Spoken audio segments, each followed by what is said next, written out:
Good morning, Raptor freaks. Out here, and we're reacting to a fantastic Game 6 in this first round against Cleveland Cavaliers. RJ Barrett, the big hero, Star J Barrett, doing it for his city, doing it for his country, doing it in a storybook way, doing it in a Kawhi way, doing it in a way that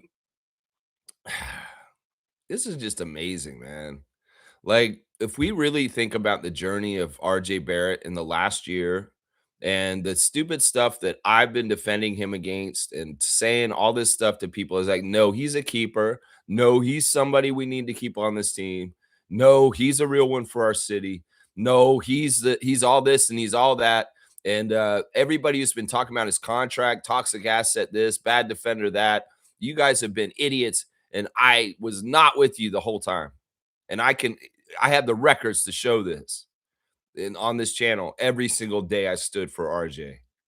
And I just love this turnaround because I've been calling him the truth all year. And he is the truth. And the truth is undeniable. That's the thing. You can live in a la la land and la la la and be in your own little world, mega of dreamland bullshit that you made up for yourself. But the truth hits hard. The truth hits hard.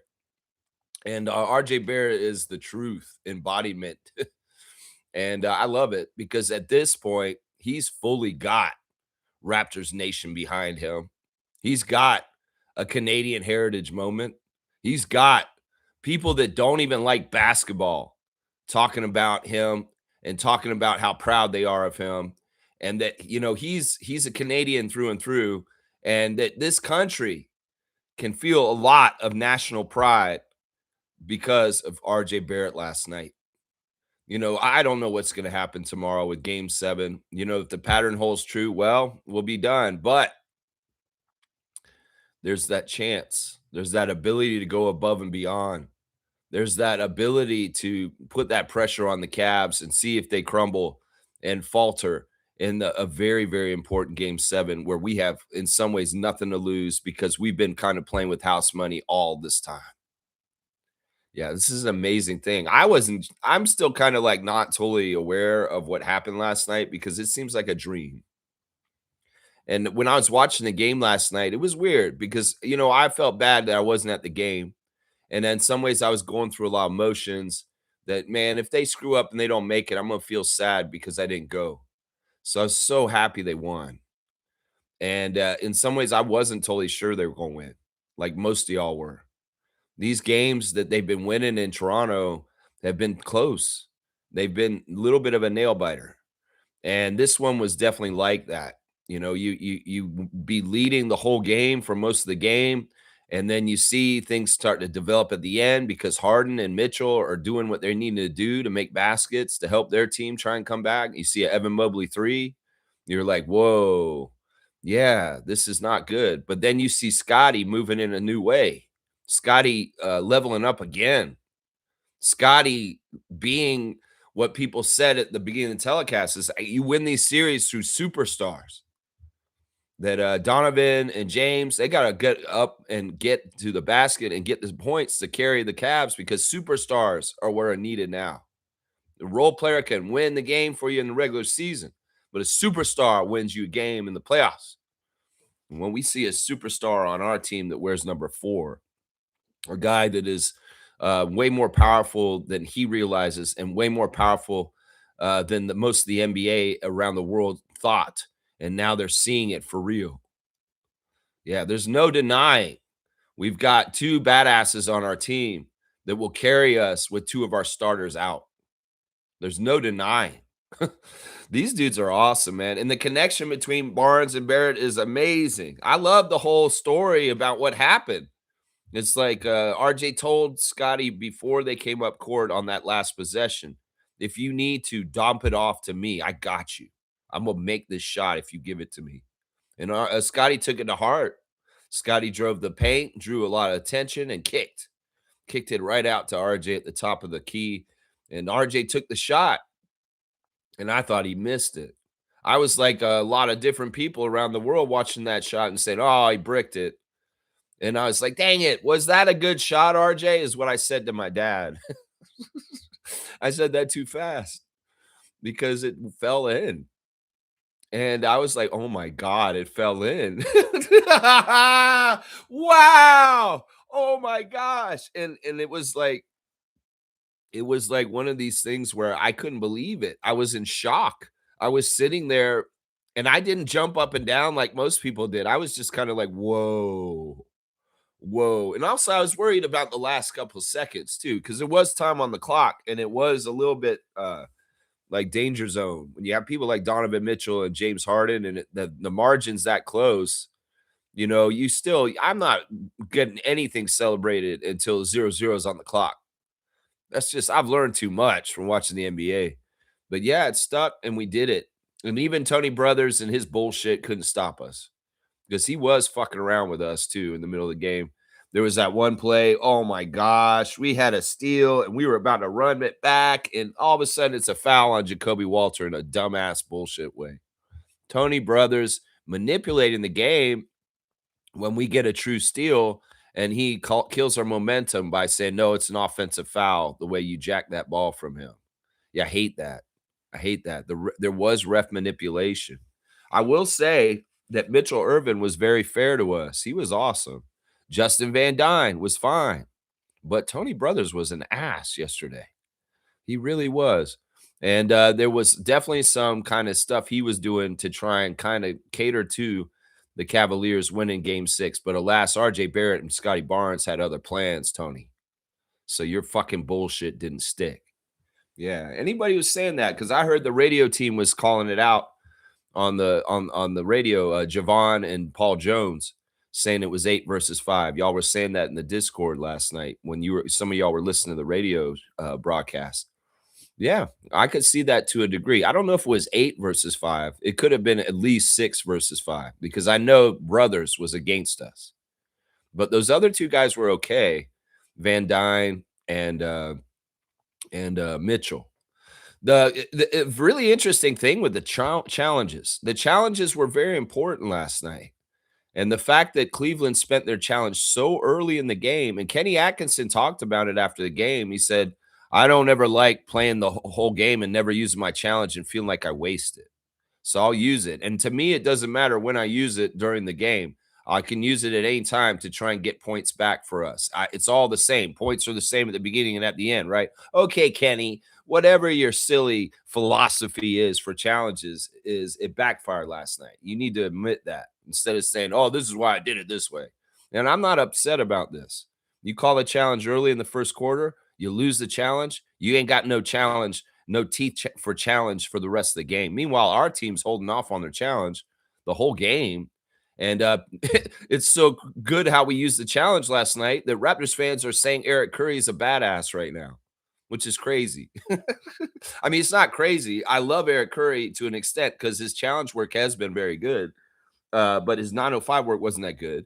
But I can separate that and understand the value in Eric Curry being an assistant coach on the Raptors team. But a lot of Raptors fans are coming around saying, man, really good work by Eric Curry on the challenge work last night. And yeah, we saved it. And what did we use our challenge? We used it in the overtime. And that was a much more crucial time than the first quarter. So yeah, that was a key thing right there, because in some ways the challenge reversal that Tony Brothers had to admit that he called that shit wrong, because there was actually a offensive foul on that call, was very important at that time to help us to get to the win, because it was only a 2-point win. And these guys, I have to give them a lot of credit. There's two things they were saying since the loss in game 5 that they got to tighten up. They got to take care of the ball, value every possession, and they got to make the free throws. And we saw an improvement on both of those aspects yesterday in the game in game 6. So it's really, really good job all around. Let's check in with you guys in the chat and see what y'all's feedback is on the game 6 victory in the 6 with number 9 feeling fine and dropping that 3. And everybody's saying, like, people around the NBA were reacting to it. Tyrese Halliburton said that was familiar. LeBron James said that was cool. I like that. I'm happy for RJ. And what is it with the rims up in Toronto? Some people are talking about the rims and stuff like that. I don't think our rims are any different than anybody's rims. It's just we have very high skilled shooters that happen to get that kind of bounce, and the basketball gods look out for them. Yeah, there was something Kawhi like in that. A whole bunch of people were saying this is like Kawhi. Apparently, this is only the second time in NBA history that somebody made a three-pointer in the last 2 seconds to help keep their team from being eliminated. This is kind of a big deal because this only happened once before, where a player hit a three-pointer in the last 2 seconds of an overtime to win a game for a team that was going to get eliminated if they lost. So this is a big deal, man. Canadian heritage moment. This dude is like Joe Carter now. Can we say this? You know, is this isn't totally winning at all, but these are definitely amazing sports memories. And well, you know, with this kind of way we work as a team, scrappy, the Darko defense way, the way we play for each other, the way we're all out, this shows that we have what it takes to win at the highest levels in the NBA. It's just we've got to get older and mature and learn more and more. But these guys learn fast, as we can see. And you know, the one of the things I'm thinking about right now, and I know they still have time, and they could win tomorrow, and we get a whole other series. But next year is going to be very interesting, guys. Next season for the Raptors is going to be a new kind of feel right at the start of the first game of 82, because we've got Scotty in this way now. And I don't know if he'll be like this consistently for all 82 games next year, but he's going to be more like this going forward. Let's just put it this way. Because once you let that genie out of the bottle, that you're that powerful and you are that badass, you're going to pick and choose your spots. And to Scott, it's all about the winning play and doing the next winning thing. And he's realizing that part of the percentage of the winning plays that he's got to do to help the Raptors be the best team they can be is call for and do it himself. And I'm excited about the prospect of that, because I really do feel like Scotty's career so far has really been doting to other people and getting the ball around to people. But with the way his mid-range work has been so polished and turnaround, and the way that he's attacking the rim so aggressively, and this is the playoffs, this is the hardest time to do it. You know, Scotty, this is information that you need to take to yourself and understand for next season. And, you know, the thing that may matter tomorrow is home court advantage, right? Well, that means next year, when you're playing in the 82, some of those games y'all lost at the beginning of the year, the middle of the year, at the end of the year, the Pelicans in New Orleans, these games got to be tightened up. And you will figure this out, and you will get a better record next year, and you will have a better home court position in the playoff seeding. And that's the whole goal for next year. This is what you prove to the next stage. This year was about making the playoffs. Now that you got a taste, now that you revealed yourself as being so powerful, now you got to try and become a next level all NBA team star. And that means consistently being a top player in the regular season, night in, night out. There's a lot of promise here. And Scotty in some ways is, man, he's at another level now. He leveled up again last night. And y'all know what I'm talking about because you see what he's doing out there. And it's way more frequent now. It used to be we get these kind of moves and this kind of aggression, you know, maybe 3 or 4 times a game. Now it's like 3 or 4 times a quarter. And this is very, very much a very good development. In some ways, this is kind of like what I was saying a couple weeks ago. Scotty, to be unselfish at this point, you have to be selfish. You have to be selfish. If you really want to help your team the best, you passing to everybody else is not the best option. It's you taking it yourself, because you are our best option. And especially Brandon's out. Yeah, it's awesome, man. All right, let's see what y'all are saying in the chat. I love to see so many people in the chat this morning. Welcome to the Raptor Freak channel every single morning, 9:30 a.m. for 5 years almost now. I've been talking Raptors and Canadian basketball, CBL, Raptors 905, and now Toronto Tempo on this channel. And we will be reacting to the Tempo's loss to the Minnesota Lynx in their last preseason game last night also. I've got all my stars of the game. We'll go over the box score for both games. And, well, you guys have the great thing about this channel is a two-way street. I read every single comment. And if you have something that you want to say about RJ's shot or the Raptors in general or the Tempo, go ahead and put it in the chat and I will read your comment. And thank you for your subscription. is what I would say there. Trevor J saying this, you grow when the word of God means more to you than the words of people. Yeah. Yeah, that's a deep one right there. That's a deep word of wisdom. I don't want to get too religious on this, but God is looking out for RJ. That's it. See, we call them basketball gods. We talk about it when people get the free throw line for a technical they didn't deserve or a foul they didn't deserve, and the shot rims out. Oh, basketball gods. Yeah, they're watching, and they didn't like that. Ball don't lie. Ball don't lie. Yeah. Well, ball did not lie last night. Outside of the rim, it lied inside of the rim and in through the net for RJ Barrett in the last shot there for a three to put the Raptors up by 2 to win the game. Oh my gosh, you couldn't write storybook endings better than that. And like I said, this reinforces more and more that, if there's popular sentiment that was built by US media, New York Knicks nation, that RJ Barrett is a toxic asset, he's not worth the money, and he's overpaid. Well, I don't know if that's true anymore. And I think that general Raptors fan realizes this also. And they're saying, yeah, man, give him the max extension. Keep him in Toronto. Because I'll tell you this right now.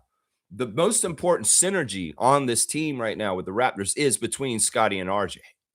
And in some ways, that kind of synergy is like Worthy and Johnson from the Lakers. And we need to value that, Raptors fans, and keep that together as long as possible. Did James Worthy wear another jersey than the Laker jersey? No, he did not. Did Magic Johnson wear another jersey than the Laker jersey? No, he did not. Well, RJ's already worn the New York jersey, but he can wear that Raptors jersey for the rest of his career. In my opinion, that's something we should aspire to have, Raptors fans. So yeah, you can't deny. It's like I've said before, they have these American Express commercials, going to the game, going with your daughter and seeing her smile, going to the game and her catching a shirt from the crowd, priceless. It's like winning the game, winning with a Canadian guy, him hitting it at the last second, priceless. This stuff you can't. It's storybook. It's so special that don't undervalue it, Raptors fans. And don't just look at analytics. Don't just look at contracts and decide like crazy opinions, especially if media forces out there are telling you what to think and it's absolute horse crap. Because you know what happens once again, the truth comes out and the truth goes through the basket and you feel the truth because RJ Barrett is the truth. And listen, there's no reason why we can't be proud of one of our own country people doing this for our country. And in some ways, this is something we need in this era right now with the elbows up and all the bullshit. Is we need Canadian pride and we need a guy like RJ leading it and doing that. I mean, it's not just RJ. We got some help from AJ Lawson last night. AJ coming in the game and hitting a couple threes. Well, both those threes, 6 points, are important to get 2-point win over the Cavs. And I love seeing Lawson come out there and hit a three in the middle of the game. And I'm like, yeah, let's go. Because those guys are playing for a passionate level. And see, Scott's like them too. In some ways, Scott's hometown hero too. He said it after the game. He said, it's so special. RJ's doing this and it's for his home city. And that's so amazing. It's awesome. It's hard to even wrap your head around it, is what Scott said. I say, bro, don't even get it twisted. You may be from South Florida, but this is your home too. You see Alyssa sitting with Brian at the end of the court, and you know that this is her home and this is her country. And in some ways, this is your daughter's country, Scotty. So in some ways, you're doing this for the country in the same way that RJ is in some ways, because you're honorary Canadian, Scott. You are. So, man, it's just awesome. I would never question Scotty's drive because he has the same level of honor and commitment as RJ does for this team, guys. You can see it out there. Yeah. Trevor's saying, what a game by Scotty and RJ, making the game-winning shot. So happy for RJ. Yeah, me too, man.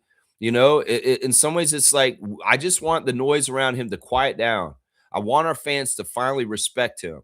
I want our fans to stop their bullshit. I want Sean Woodley to shut the fuck up. I want shit like that to happen.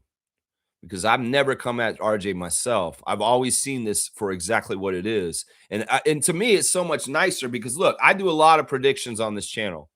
And I say a lot of things, and most of them do come true. I'm more often very, very correct on this channel in basketball opinions and things that I say than incorrect. And I've said two things about the two kids, the guys we got from New York a couple of years ago for OG and Anunoby. I said, don't talk shit about these guys. Understand that a lot of the bullshit that centers around IQ and RJ comes from New York media, and that they are discarded from their team, and they can never have more value than they did when they were on Knicks already, because they will make the perception market, since most of the NBA media emanates from that city. And people, if you're not paying attention actively yourself and seeing with your own eyes and watching with your own game, watching the Raptors every game, and you're just a fan that looks at the standings every day and you read the articles in the newspaper, you're not getting the full story, because they're lying to you and they won't tell you the truth. And even the Canadian media won't do that. In the Toronto Sun, Toronto Star, TSN, Sportsnet, they won't, because they have biases themselves. And some of them are for hockey. And some of them are not, like, trying to encourage people to be excited about the Raptors. So remember this. I said, stop talking shit about Emmanuel around Christmas. And I said, Emmanuel's going to hit big shots for us, and did. Like a month and like 2 weeks, he went and hit a game winner in Charlotte and won that game for us in Charlotte at the buzzer beater. That's what I'm saying, y'all. And that's the thing. We want these guys on our team because these are high level dudes, IQ and RJ. And all the energy out there that was pushing to get them off our team, well, they weren't our friends. They were not people giving us good advice. They were not people that wanted us to have good things to happen. They were trying to encourage us for bad things, because they knew the secret. Knicks fans had seen enough of Quickly and RJ as younger players to know the potential and the interesting things that they could grow to become. But once they weren't in blue and orange, they didn't want that to happen. So, perception war. Say all this crazy shit about their contracts, toxic asset. Oh, but look at that contract. Look at how much they're getting paid. Motherfucker, why don't you look at your own damn team and see what you're paying your Knicks players instead? Why don't you go look what you're paying Cleveland fans with your players instead? I'm sick of this shit. They always say Raptors have toxic assets and we're overpaying for people. I don't believe that shit. And even you can see with Jakob the potential and the things that he brings us when he's fully healthy and he is effective, how important he is to our team too. So I don't want any more Raptors Nation taking advice from U.S. media or anybody. You watch for yourself and make your own decisions. And sometimes when you're a fan, like when I was a kid, it's not about the money. It's not about the salary cap. It's not about value. It's about what do you feel in your heart about a player and whether you want their team to pay for them to be on your team or not. That's the thing that matters. It's not about the breakdown of the numbers or the percentage of the salary cap. It's about what is in your heart. Do you love that player playing on your team? And do you trust that player to be there, to go above and beyond to the very end, to compete at the highest level to get y'all as far as they can? Because that's the difference between RJ Barrett and James Harden. Right there. Right there. It's like, can you trust James Harden to do it? No, you can't. But can you trust RJ and Emmanuel when he's healthy to do it? Yeah, you can. Because they're going to go all out and do it the way they can to the best of their ability to get the right result for our team, the Toronto Raptors. And that's what I say right there. Yeah, that's right. Trevor's saying this also. God does answer your prayers. I pray every day for this, and I ask God to show his strength in his young soldiers. When God fight beside you, you win all the time. I mean, like I said, in some ways, the world is shaping up with two different kind of people that are truly with God, like Trevor's talking about, people that are for the elderly, the disabled, the vulnerable, the people of diversity, the immigrants, the people that are, being subjugated in different ways, trans people. That's who God's actually with. The people that are doing the subjugating are with God money and God evil. And a lot of this shit is Nazi shit. A lot of this shit is surveillance state shit.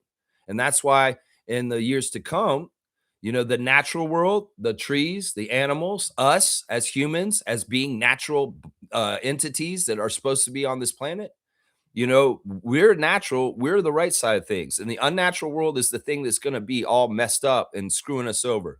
And that is AI, drones, and all the robotics and all the other stuff coming up. So, in some ways, if you're with God, you're with the natural world and the world that was created by Him or them or her, and not necessarily with the things that we created, man made, created. Those are somewhat ungodly. Some of the things that they're putting in development and talking about having more mainstream around our culture and our societies. So, yeah, I would say walk with God, walk with the true nature and natural God, and not with God money and made up AI God robot. Yeah, because that's the big that's gonna be the thing. I have foresight, and in some ways, things are gonna accelerate with changes, and we can't just be caught up in the changes and left in the dust. We have to be a part of this, and we have to be a part of it with taking power seriously. They might have had a let them eat cake kind of moment in the states this week with people like Rick Scott, senator of Florida, saying, yeah, so what if gas prices are high in Florida? It's fine with me. Okay, let them eat cake, Rick Scott. And well, we know how that went when somebody said, let them eat cake over in Europe at a certain point. Yeah. Yeah. We might be having to get to this point, seriously, because these idiots that are in charge are not for us. And they will scam us and rob us blind through the government as they have for many years. They're doing it worse now. Anyway, I don't want to get off track. That's a little there aside there. All right, let's keep going. Trevor's saying this: Jacoby and Shed, Colin Murray-Boyles, one rookie and two second-year players getting the job done. Yeah. All right. Let me start doing my stars of the game for the Raptors game last night. My number one star is Scotty. RJ may have hit the shot.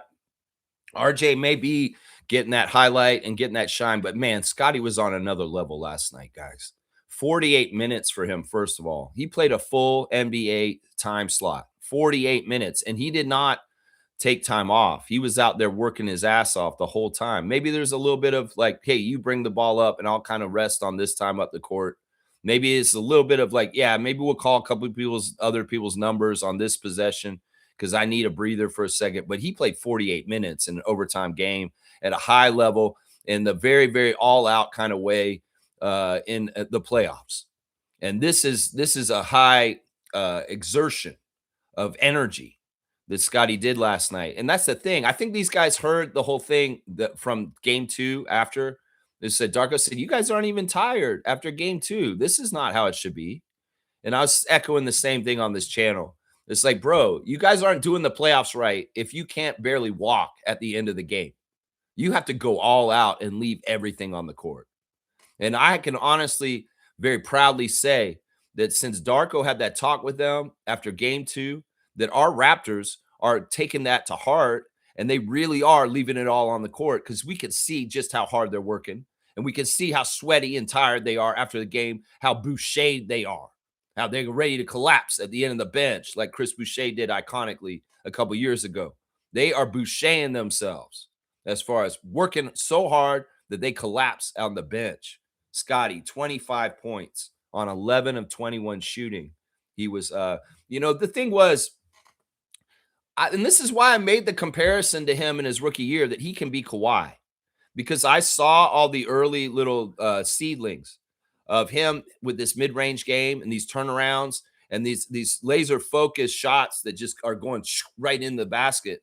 I seen this as a potential, and I'm so glad that Brian Macon and Darko and everybody who works with Scott have been working him towards this direction, because this is like, seriously, you guys, we want a Kawhi Leonard, right? We want a guy on our team that's with us. It's not going to be a one-year rental, that's going to be all out and wants to put our franchise on his back. And he wants to make his name for himself through our franchise and get that second Toronto NBA championship, because Scott's like that. And the mid-range shots, you see it. He's shooting over Evan Mobley and Jared Allen just as much as Sam Merrill and Dean Wade. He can shoot over anybody in this league. And you put that with the bump and shoot also, where he's driving, bumping them off like RJ does and shooting it in. I mean, there's some stuff that it looks like Scotty's learning from RJ too. RJ's got all that work with his left hand and coming in and bumping off people and making room and then putting the shot up. Scotty's doing a little bit of that himself too, right? You add that with that little turnaround, that within 15 feet shot. Woo-wee. It's 11 for 21, 25 points. That's what I'm saying, Scott. You know, you don't have a lot of really high scoring games in your career, which is amazing to me because you have all the potential in the world to go get 50. You could go get 50 on a good night against a very bad team in the regular season. Like we're playing the Nets next year. You could drop a 50 bag on the Nets just to prove something, Scott. And I want to see it because I think that all Raptors fans would be entertained. And once again, Scotty, it's not selfish for you to raise the esteem and the profile of the Toronto Raptors in the NBA media's eyes because you are becoming more and more a marketable superstar and somebody that people want to pay attention to. And that's the thing. You go out and get 40 bag or 50 bag next year, you're going to get more attention. You're going to get more consideration for postseason awards. You're going to get the Raptors higher in the standings, and we're going to get a better playoff seed. So we get home court advantage next year. So I'm just saying, Scott, keep going. He took 2 threes. He missed them both. And, you know, I'm glad the Raptors didn't rely too much on the three-point shot. We did take 36 threes, but in some ways, you know, Scotty not just taking threes is good. He needs to be aggressive and take it inside. He was 3 for 4 at the free throw line. Pretty good. 7 rebounds, 14 assists. So a 25, 7, and 14 game for Scott. Man, he could have gotten 3 more rebounds and gotten a triple-double. Seriously, he could have. If he was Kyle Lowry, the triple-double hunter, he would have. It's not like those rebounds weren't out there. There were way too many offensive rebounds by the Cavs that Scotty could have jumped in there, got a couple of defensive blockout rebounds, and 3 more, and he would have had a triple-double. He also had 3 turnovers, but he also had 3 steals to make up for them and 3 blocks. Yeah, +2 for Wayne Barnes. Wow. Just wow, Scott. And you know what I can tell? I can tell you enjoy playing at this level and being this guy because there's just joy emanating from your pores. There's smile and the way you're talking in the post game interview, the way that you're acting on the court when you're fired up, you running over to Brian Macon and dapping him with fire. That's right. And I can see you, Scott, making these turnaround shots in the wide angle of the camera, shooting down the court, and there's Brian sitting at the end line with a huge smile on his face, beaming with pride that his student is out there kicking some major ass and doing what he does. Yeah, the pride in Brian Macon's face was emanating all over the court with a big, huge smile. And I've seen Brian at many games this year, and I hadn't seen him smile like that yet until last night. And Alyssa, oh my gosh, Alyssa was actually jumping up out of her seat and waving her towel and getting behind this game. And when RJ hit that shot, she went crazy. She went crazy. You could tell that Scotty's lady has an immense pride for him, being a big, bad boy out there beating up on the little babies like we used to talk about on Twitch, Scott. Yeah. What you used to say when you were on Twitch that summer after your rookie year. You say, I'm going to take you little babies down to the basket, and I'll beat you up down there. I'm going to beat up on you little babies on my back, and I'm going to make the shot over you. Now you're doing it in real life, Scott. Now it's no 2K video game. You're doing it in real life now. And whenever you do that, Scott, I say what you used to say on the game. Get those little babies, Scott. Beat up on those little babies down near the basket. And it makes me so happy to see the reality come to fruition on the real court and not just on the video game. With you running around with Lloyd and Jay and all them. Yeah. No, it's a real thing on the court now. That you're doing this. You beat up on those little babies, and Brian Macon smiles down at the end of the corner when he sees it. Yeah. Yeah. What are you guys going to work on this summer? What is the next level of elevation and evolution for Scotty Barnes this summer after these things are known and these things are established? What is the next thing? More Giannis? More Giannis kind of stuff coming, Scott? Yeah, I can see it. I can see it. I got to give Scott extra time because honestly, he really impressed me yesterday. He really, really impressed me. And he's going all out and he's doing it right. RJ Barrett is my second star of the game. He got the chain, and rightfully so. We have 3 chain winners in the playoffs now. Jamison Battle for game 3, Scotty Barnes for game 4, and now RJ Barrett for game 6. Of course, you got to give him a chain for a shot like that. You got to give him a chain for showing the truth to everybody. RJ, 43 minutes, 24 points, 8 of 21. Not the best shooting, not efficient, not efficient. He shot 4 for 12 from 3, not efficient. Once again, 4 for 12. But boy, did he make the shot when it counted. In fact, RJ talked about it after game. I've been missing all these shots and I wasn't doing so well, but I knew I would make the last one. You know, that's the thing, man. That's a real baller. That's somebody who said has a unbelievable faith in themselves. They can miss all these shots all game, but when it really matters, they'll make it. That really matters and make it. I'm really proud of RJ for making 4 out of 5 free throws. Seriously. And he bent his knees better last night at the free throw line. He did miss one free throw, but 4 for 5, that's acceptable, RJ, especially with the way you've shot free throws since you put on the Raptors uniform from New York. It hasn't been the best. Let's just put it that way. But yeah, 9 rebounds for RJ also. This was important stat, honestly, because we've been getting killed on the boards by the Cavs. This was one of the biggest things. If we had lost last night, I would have pointed to as far as what killed us for losing is the offensive rebounds were ridiculous. It's almost like when the shots come off the basket, there just happens to be a Cav right there where it bounces to. Or we got guys standing around spectating on cardio, just watching the ball land to the other team, and we're not going to get it. Like, why aren't y'all trying to go get it? Or where is your box out? That's the other thing I would say. Because like when the shot goes up, y'all are supposed to find the closest Cavalier, and you're supposed to get in between them and the ball coming that way. And that's how you stop those offensive rebounds. Because man, I don't like seeing them get second chance shots. Y'all worked so hard on defense to stop them the first time, and then oh my gosh, you got to do it all over again right away because you didn't secure the rebound. And then the worst thing is you give them 2 chances, then you give them a third chance sometimes on a possession down the court. So yeah, this is something that for game 7 tomorrow, the Raptors need to recommit to figuring out how to stop the offensive rebounding of the Cavs, because that was one of the biggest things that would have did us in if we had lost this game. Seriously. But 9 rebounds for RJ, fantastic. 3 assists, 5 turnovers, and he probably admit I hate the turnovers. I shouldn't have had so many turnovers. And he also had a steal. He was a +9 though, and the highest plus minus of all the Raptors on the court last night. So we outscored them +9 when he was out there. Just fantastic stuff. Fantastic stuff. My third star of the game for last night is young Jacoby. You know, Brandon doesn't play, and they get a question that Jacoby is saying, you know, how are you going to replace Brandon Ingram in this game tonight? And Jacoby's like, man, what are you trying to do to me? He's like, you know, nobody's going to replace Brandon, like one of us. You know, all of us have to do stuff to step up and take care of the void that Brandon Ingram is leaving because he's not available with his heel injury. And that's what Darko said, too, in the pregame. He said, what do you mean we're going to have one guy try and replace Brandon? We can't replace Brandon like that. But I would say, Jacoby, you did a pretty damn good job almost doing it. Seriously. 43 minutes for Walter, 24 points on 7 of 13 shooting. This could be his Brandon's line. If I'm reading this line off, could you all imagine Ingram being this line that I'm reading right now? 7 for 13 from the field, 24 points, 4 of 9 from 3. Woo-wee. I love that. 6 for 6 at the free throw line. Jacoby missed a free throw in one of the losses recently.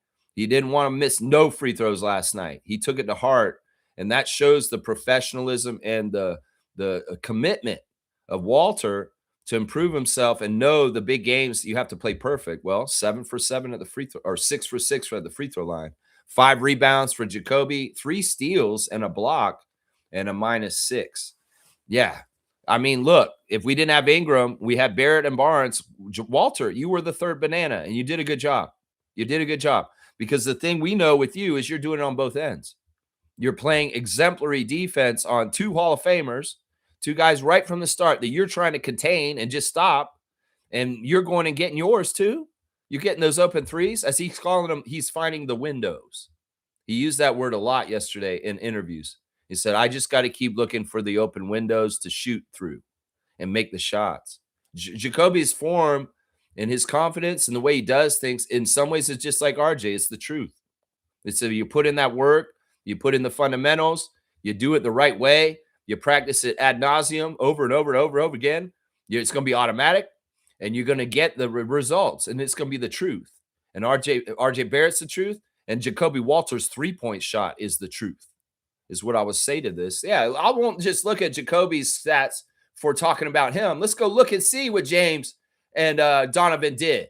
Between the two of them, they scored 40 points, but it was 16 for Harden and 24 for Mitchell. And Harden shot 5 for 14. And yeah, it's a defensive job by a collective of the Raptors. But Jacoby Walter is one of those main Raptors that is shutting down those two Hall of Fame guards. Yeah, so kudos to Jacoby. He's my third star of the game after Scotty and RJ. My fourth star is the rookie, number 12, Colin Murray-Boyles. I was shocked that he didn't start last night. I figured that if it wasn't going to be Brandon and Emmanuel's not available, that's two starting spots. Jacoby's established. He's going to be one of the spots. But they could have chose who they wanted to be the fifth starter. And I was really leaning towards, well, why not give the rookie a playoff start in this game 6 last night? But they didn't. They had Colin come off the bench and they started Shed instead. And in some ways, I didn't mind that at all. But I would have preferred Colin in the starting lineup. I think that would have given us the right size. But, Darko's going to do what Darko does. But Colin off the bench, 40 minutes of play. Once again, we've said this before. It's not whether he starts over Jakob. Sometimes it's whether he just gets more minutes and plays in more important times. It's important for Darko to start Pirtle to establish paint presence and physical strength and even get the jump ball for us. And, Pirtle can play the first 5 minutes and they can put Colin Murray-Boyles in halfway through the first, and Colin will play the majority of the rest of the game. And there's nothing wrong with that. And that's why, in some ways, why some people were wondering, why don't he just start Colin? It's because there are a lot of important things that Yak establishes at the beginning of the game, and some of that is strength. We need that extra strongness at the beginning to hold things in a certain way around the paint, with Jared Allen and Evan Mobley. And, with Yak establishes that. It's really, really good from the start. It's just like Jacoby's got to kind of put James Harden in a box from the start of the game. Yak's got to go out there and establish, hey, we're not going to be pushed around. I'm out here and I'm going to be in between y'all. And I may not always win the battles with you guys, but I'm damn for sure one of the better Raptors to try and stop y'all out here with my size and true center position size.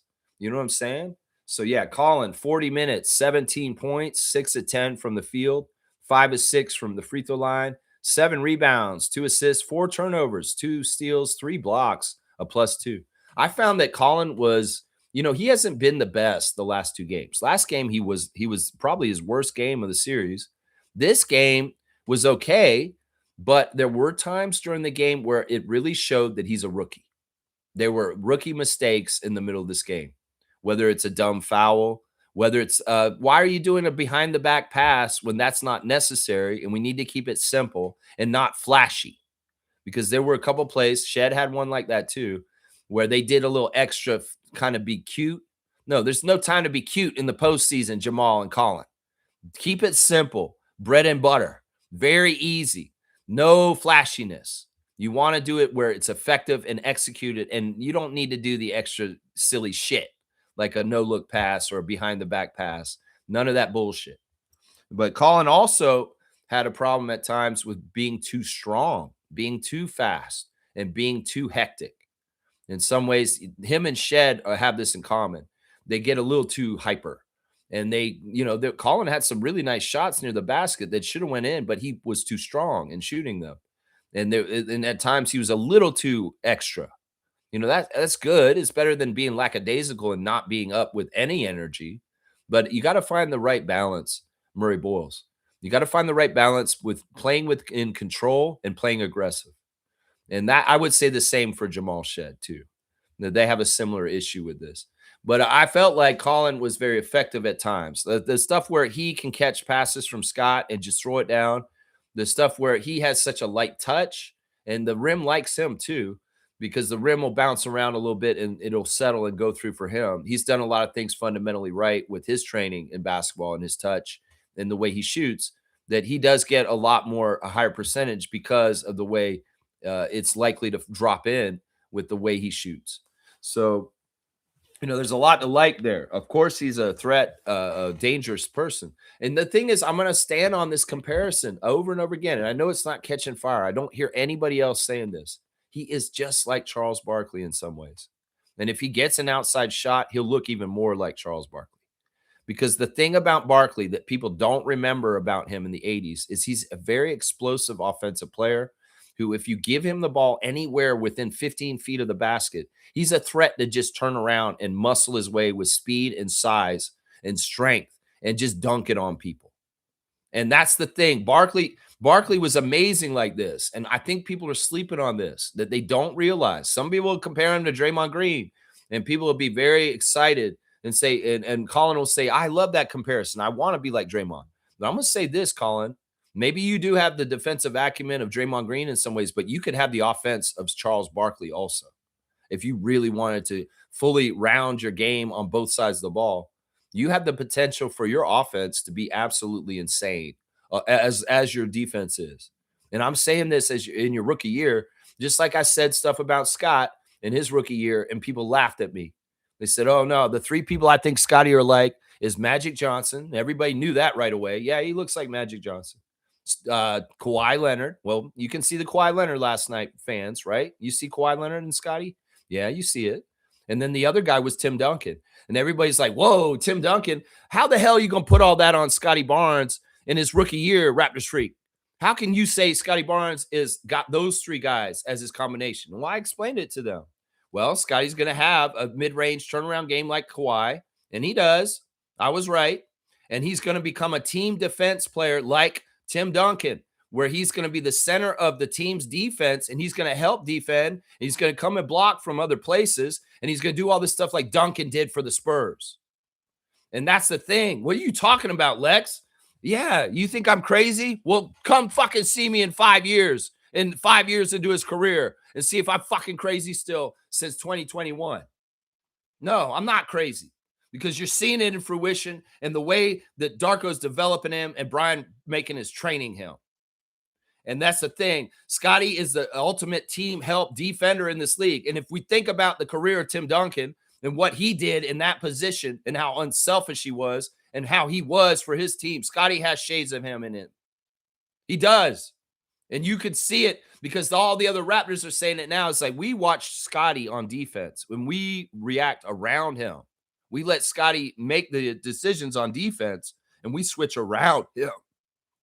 Because in some ways, what the Raptors have been doing the last couple games when they've been successful in these wins at home is that they have Scotty and Colin on the ball, and everybody else is kind of in the shadows switching around on the secondary guys and just running out to help closeouts on open threes and shit. But Scotty and Colin are taking the brunt of the defensive interaction at the top of the key with Harden and Mitchell, and then they're switching off, and they're just going to the ball at each place. And that sounds smart as hell. He's got two top-notch, premium, fast, strong guys that can run around after the ball, and it doesn't matter who they has it on the other team because they're guarding them up at a premium kind of level. That's brilliant. And that's one of the biggest adjustments and why our defense has been so badass on the Cavs is making them the point men, the guys that are at the tip of the spear of the Raptors defense. It's been amazing, man. Yeah, Colin, really, really fantastic game. Then cut down on the turnovers and, slow down a little bit, but find that right speed of aggressiveness and staying aggressive. You weren't as aggressive in the game in Cleveland in Game 5, and that showed. But in this game, you were back to being a more aggressive Colin Murray-Boyles. Yeah, my last star of the game is going to surprise you guys, but I'm going to give it to Lawson. I'm really happy that AJ got in the game last night. He only played for 10 minutes. But he managed to hit 2 threes for 6 points on 2 of 3 from the field, 1 rebound, 1 turnover, a -1. This is just a beautiful thing. This is something we wanted for AJ all season. I've been calling out for him to be a full contract with this team, and he got it right at the end of the year.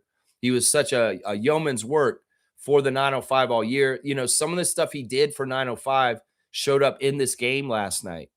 There's a lot of, some of it is like, trusting him to make threes. Some of it is that defensive stand he took on Dennis at the half court. Did you see that one play where he almost got the 8-second call like Jamal when he made Dennis run along the edge of the half court line and couldn't get across it? This is 905 work. This is Andrew Jones smiling on the back of the bench saying, yeah, AJ did this for us all year long. And he trained hard to do this. And I mean, as much as RJ's story is so poetic and beautiful, AJ adds another dimension to it. Because as RJ said in the interview the other day, I've known AJ Lawson since the 3rd grade. And I played basketball around Canada and in Toronto with AJ Lawson for a long, long time.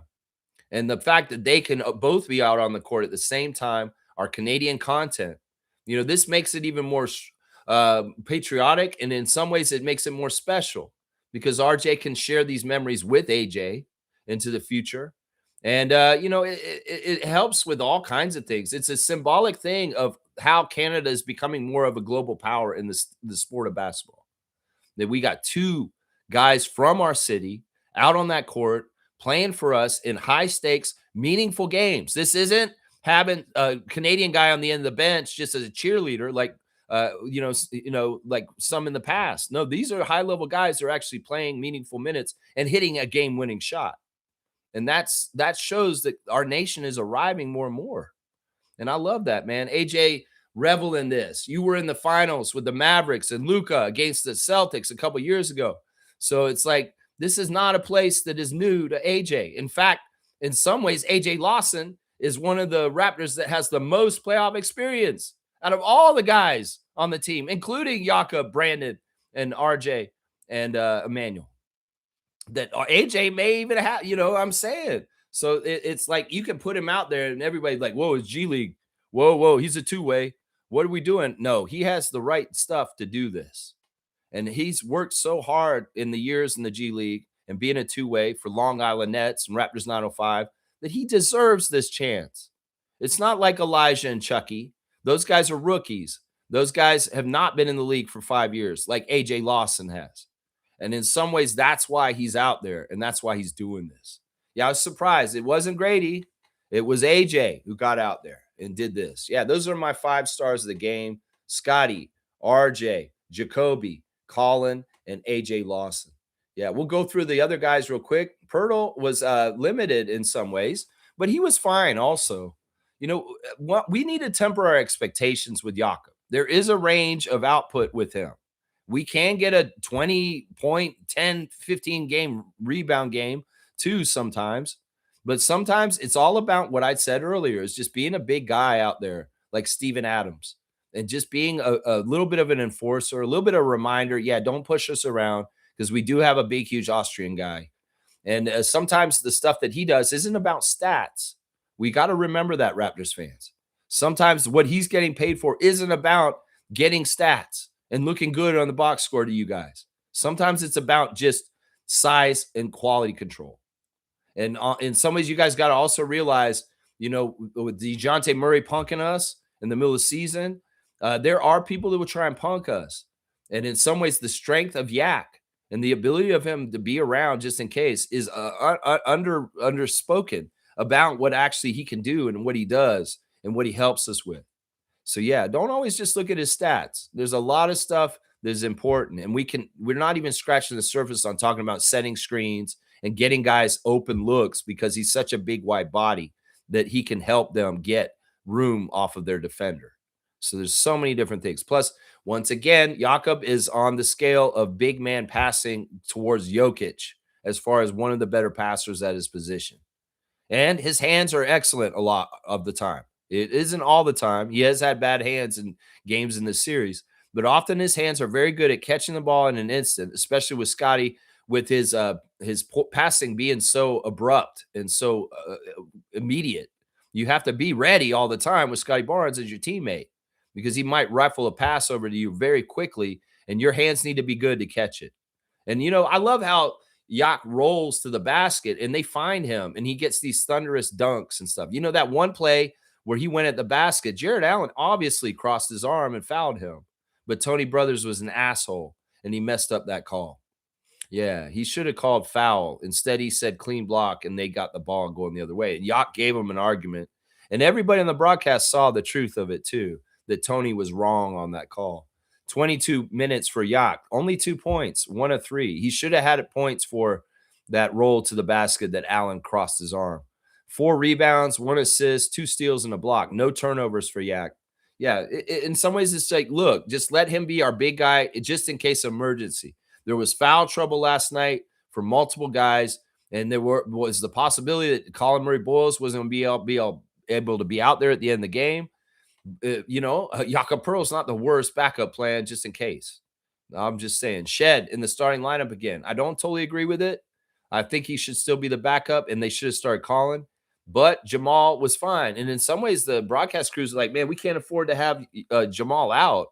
Like Jack kept saying that in the middle of our broadcast last night. He's like, you got to go against your script and what you have planned sometimes, because you just got to do it because it's the playoffs and it's a big game. You got to win. And he's like, you can't afford to have Shed out for too long. And I'm like, is something weird here? I was like, why is Shed so valuable to Jack in these kind of ways? But yeah, Shed had foul trouble. He had 5 fouls, and he was riding in trouble like that. I like Scotty put his hand up and saving Shed from the last foul at the end of the game, because, he did foul the guy. It wasn't a foul on Shed. And Barnes did actually foul it, but he was very clear to jump up and say, hey, the foul's on me. I'm saving my teammate from fouling out. And that's important. But yeah, Shed, 33 minutes, 7 points, 2 of 9 from the field, 2 of 7 from 3. Those 2 threes are timely, and they really do help when he hits them. 1 and 2 at the free throw line. Of course, he had an important free throw late, and he missed one of them, which was annoying. 1 rebound, 6 assists, 2 turnovers, and a steal, +6. So he did have a winning effect on the court as one of the second highest plus minus behind RJ Barrett. Yeah. Once again, I gotta say there's shadow box stuff that Jamal does that doesn't show up in the stats that's absolutely badass for us. And it's dog, it's effort, it's being a pest to the guards on the other side, it's teamwork, it's communication, it's leadership, it's all these things. It's a floor general, it's a guy who can get the ball to guys for opportunities for them to score. It's all that stuff. It's all that stuff. Sandro, off the bench, a quieter game for him. 14 minutes, 2 points, 1 of 3 from the field. Missed his only 3, 4 rebounds, 1 assist, 1 steal, and 1 block. A +4, though, in his 14 minutes. Limited time for him. We really did kind of go with our starters and really heavy on certain guys. Jamison, 11 minutes for him, 5 points. I loved seeing the early 3 by Battle. And I'm sure that shook Kenny Atkinson right away. It's like a transition 3 for Battle. Oh, my gosh. This game's going to be a long game, Kenny Atkinson. And your hair might turn a little bit more gray tonight during the 48 minutes of the game. Yeah, unfortunately, they didn't go back to Battle at all hardly after that. And we didn't really see much from him afterwards. He had like a little runner in the lane, but that 3, man, when he first hit, I was like, "Oh, is this gonna be one of those kind of games?" Ooh, I was loving that.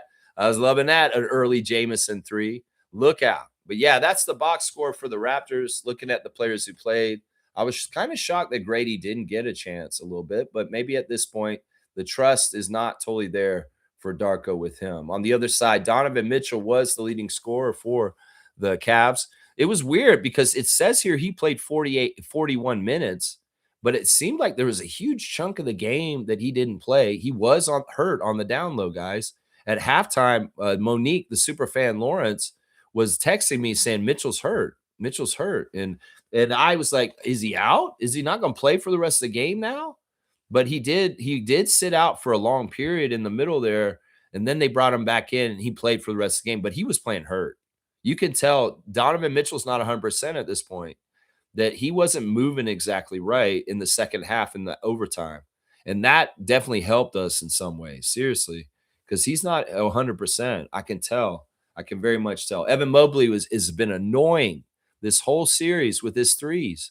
That on the down low has been one of the biggest weapons for the Cavs, is Evan Mobley hitting threes. And my mouth was gasping when he had that last attempt at the end of the game. I was like, oh no, not that, not Mobley for 3 to crush our dreams.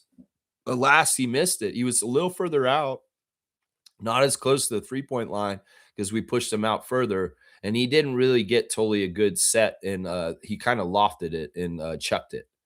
And thank God, because man, if he had made that shot, that would have been crushing. That would have been crushing. And he's been very money for 3. Like Evan Mobley's 3 has been very underrated and very deadly towards us in this game. Plus, he got 14 rebounds. Yeah, he had a big game. There was a couple times where he was very forceful with moves to the basket, and it was very smart for them to get that 1-2 pointer at the end of the game where he took his length to Colin Murray-Boyles and made a long layup with his long arms over our rookie out of South Carolina. Yeah, Mobley in some ways, like, he is a good player. In some ways, I do think he's a slightly soft guy, and I would question whether he has the heart of Scotty Barnes. He does not. We know that. We'll go look at the box score, team stats real quick. Might as well do that. Yeah, it was weird that the Raptors only scored 12 points in the fourth. This is something that's happened in some of these games in the series where Cavs defense does amp up and makes it really tight and hard for us to score in the fourth quarter. And at the end of the fourth quarter, my dad turned to me and said, "Oh, they only scored 12 in the fourth quarter." I'm like, "Yeah, don't bring it up. I'm trying to overlook that. It sucks." It's like, yeah, they outscored us 23-12 to make it tied to get to overtime. But thank goodness, man, we outscored them in overtime 8-6. In fact, on Blue Skies, Josh Loomberg has a stat here that cumulative score through 6 games of this series, both teams have the same amount of points. It's 669-669, guys. So it's a true game 7 to break the tie. It's a true game 7. It's crazy, man. But yeah, team stats, we shot better than them, 46% and they're 43%. They did manufacture more field goal attempts than us, 6 more, but that's from all those offensive rebounds. The three-point shot, we made 2 more threes than them. 13 threes made for us, only 11 made for them. And we shot 36%. They shot 27%. So I would say this, Darko and the coaching staff and the players made a rededication to not allowing them to shoot so well from 3, because there were games in this series so far where they shot way too good from 3, like 50% from 3 in the last game that we lost. And so there's definitely a Darko adjustment there that showed with covering them up and only allowing them to shoot 27% from 3, in contrast from the 50% in the game 5. So that's a big adjustment. And that not a lot of people probably talk about that on their recap shows or reaction shows. We catching it here. That's right. Free throws were fantastic. Like I said, I'm so proud of these guys. They only missed 4 free throws out of 23 and shot 83%. And the Cavs were missing free throws like crazy. Evan Mobley missing free throws. Jared Allen missing free throws. Our crowd doing their job. Nav Bhatia underneath that basket with his towel, doing his job like Mr. Whammy would for the Brooklyn Nets. Jumping that towel, waving that towel, messing them up with the towel. And I felt bad because he's doing it to Dennis Schroeder. And Dennis Schroeder is an old friend of ours from coming to play for us. And he loves the Superfan. And the Superfan loves Dennis. But we can't do this, new Superfan Nav, where you're friends with our enemies like DR DeRozan and causing us some problems. So no, Nav gets the assignment. He's a real one. He's a super fan of the Raptors. So it's like, yeah, Dennis, I may have given you a car for you and your wife to drive around in Toronto when you were on the Raptors, but now I'm throwing a towel to make you miss a free throw. I love it. He has like a gold towel this series. It's interesting. In some ways, it's like, I like the color. And Nav has good timing with how he does it. Y'all watch Nav throw the towel, guys? He's really good. Really, really good. The rebounds were a mess. This is definitely an area where they need to look at the tape and watch where they weren't boxing these guys out. The offensive rebounds for the Cavs, 19. And they had 52 total rebounds. We only had 38 rebounds. So we got killed on the boards last night, but we won by 2. And that's what matters. Assisted turnover ratio, 23 assists and 18 turnovers for the Cavs. And meanwhile, we had 27 assists and 16 turnovers. And it's very similar. We did have a better percentage assisted turnover ratio than them, but still, it's not a 2-1. It's a very tight game with some ugly turnovers and limited chances to make assists. So it's just kind of like that. We had 13 steals, which was fantastic. Jacoby Walter, the ringleader on that. Fast break, we did get out there and run a bit. 20 fast break points, which is okay. And points to the paint, they beat us there, 54-48. But yeah, they were beating us down low with the rebounds and the inside. It's just crazy how we can't get rebounds sometimes. Isn't that frustrating, Raptors fans? It's like, you just get the rebound. Why didn't you let them get that? Why did they get that rebound? Why is Max Strus out rebounding you guys? It's like, it bugs me too. The weird thing, they had that double technical at the beginning of the game. I didn't agree with it. You know, where RJ put his foot next to James wasn't necessarily that he kicked him. And that's Tony Brothers being an asshole once again. Obviously, if James Harden grabs RJ's ankle when he's trying to run up the court, that is extremely dangerous and dirty as hell. But I didn't think what RJ did warranted him getting the technical with him, because you could make the argument that RJ's just trying to get up court and James is just sitting there. And I didn't really look like he kicked him. It's just that he put his foot near him. Did he really kick him? Like, seriously, Tony Brothers, I think that technical is bullshit. And thank God RJ didn't get a second technical, get thrown out for getting such an early first quarter technical for some stupid shit that James Harden did. Then that broadcast on Prime's trying to say, well, it was obvious that RJ was the instigator because he kicked him. I didn't see him kick him. I saw him place his foot directly next to him. And I didn't see him take his foot back and kick him. This is an absolute horse crap. James Harden saw the leg there and he grabbed it. And he should have been the only one who got in trouble for that play. But Tony Brothers want to even it up and say, oh, it's a double technical on both guys. And I'm like, whatever. What the fuck, Tony Brothers? This is what you're going to do this game? Seriously? So it's a one-man ref hit job? Well, at least the California cop and Drake Lover are all about being down the line. Thank you, Mr. Irvin and Mr. Van Dyne. Thank you for being down the line at least. With Tony Brothers' crooked ass doing crazy shit against the Raptors. Yeah, at least they were all right. Yeah. All right, let me get back to the comments. That's your box score for the Raptors yesterday. Hopefully you saw some of the stuff I saw. The rebounding was a mess, man. Rebounding was a mess. All right, let's see. Trevor's saying people are so mad with Amazon with the horrible showing of the NBA playoffs. You know, their in-studio group is good. You know, people like Steve Nash and Dirk and Udonis Haslem, but their crew on site, they suck. Like, who's this Grady guy or whatever his name is that's sitting there with Brent Barry? Brent Barry's fine. He's a knowledgeable NBA former player, and he has a good delivery, and he seems fine. But that other guy's such a homer. He couldn't say the Cavs close it out enough in his freaking broadcast. The Cavs are looking to close it out. The Cavs are looking to close it out. The Cavs are looking to close it out. I'm like, what the fuck is your problem, bro? Seriously. And then the other thing he kept doing that annoys the hell out of me, what is it with broadcasters calling layups lays?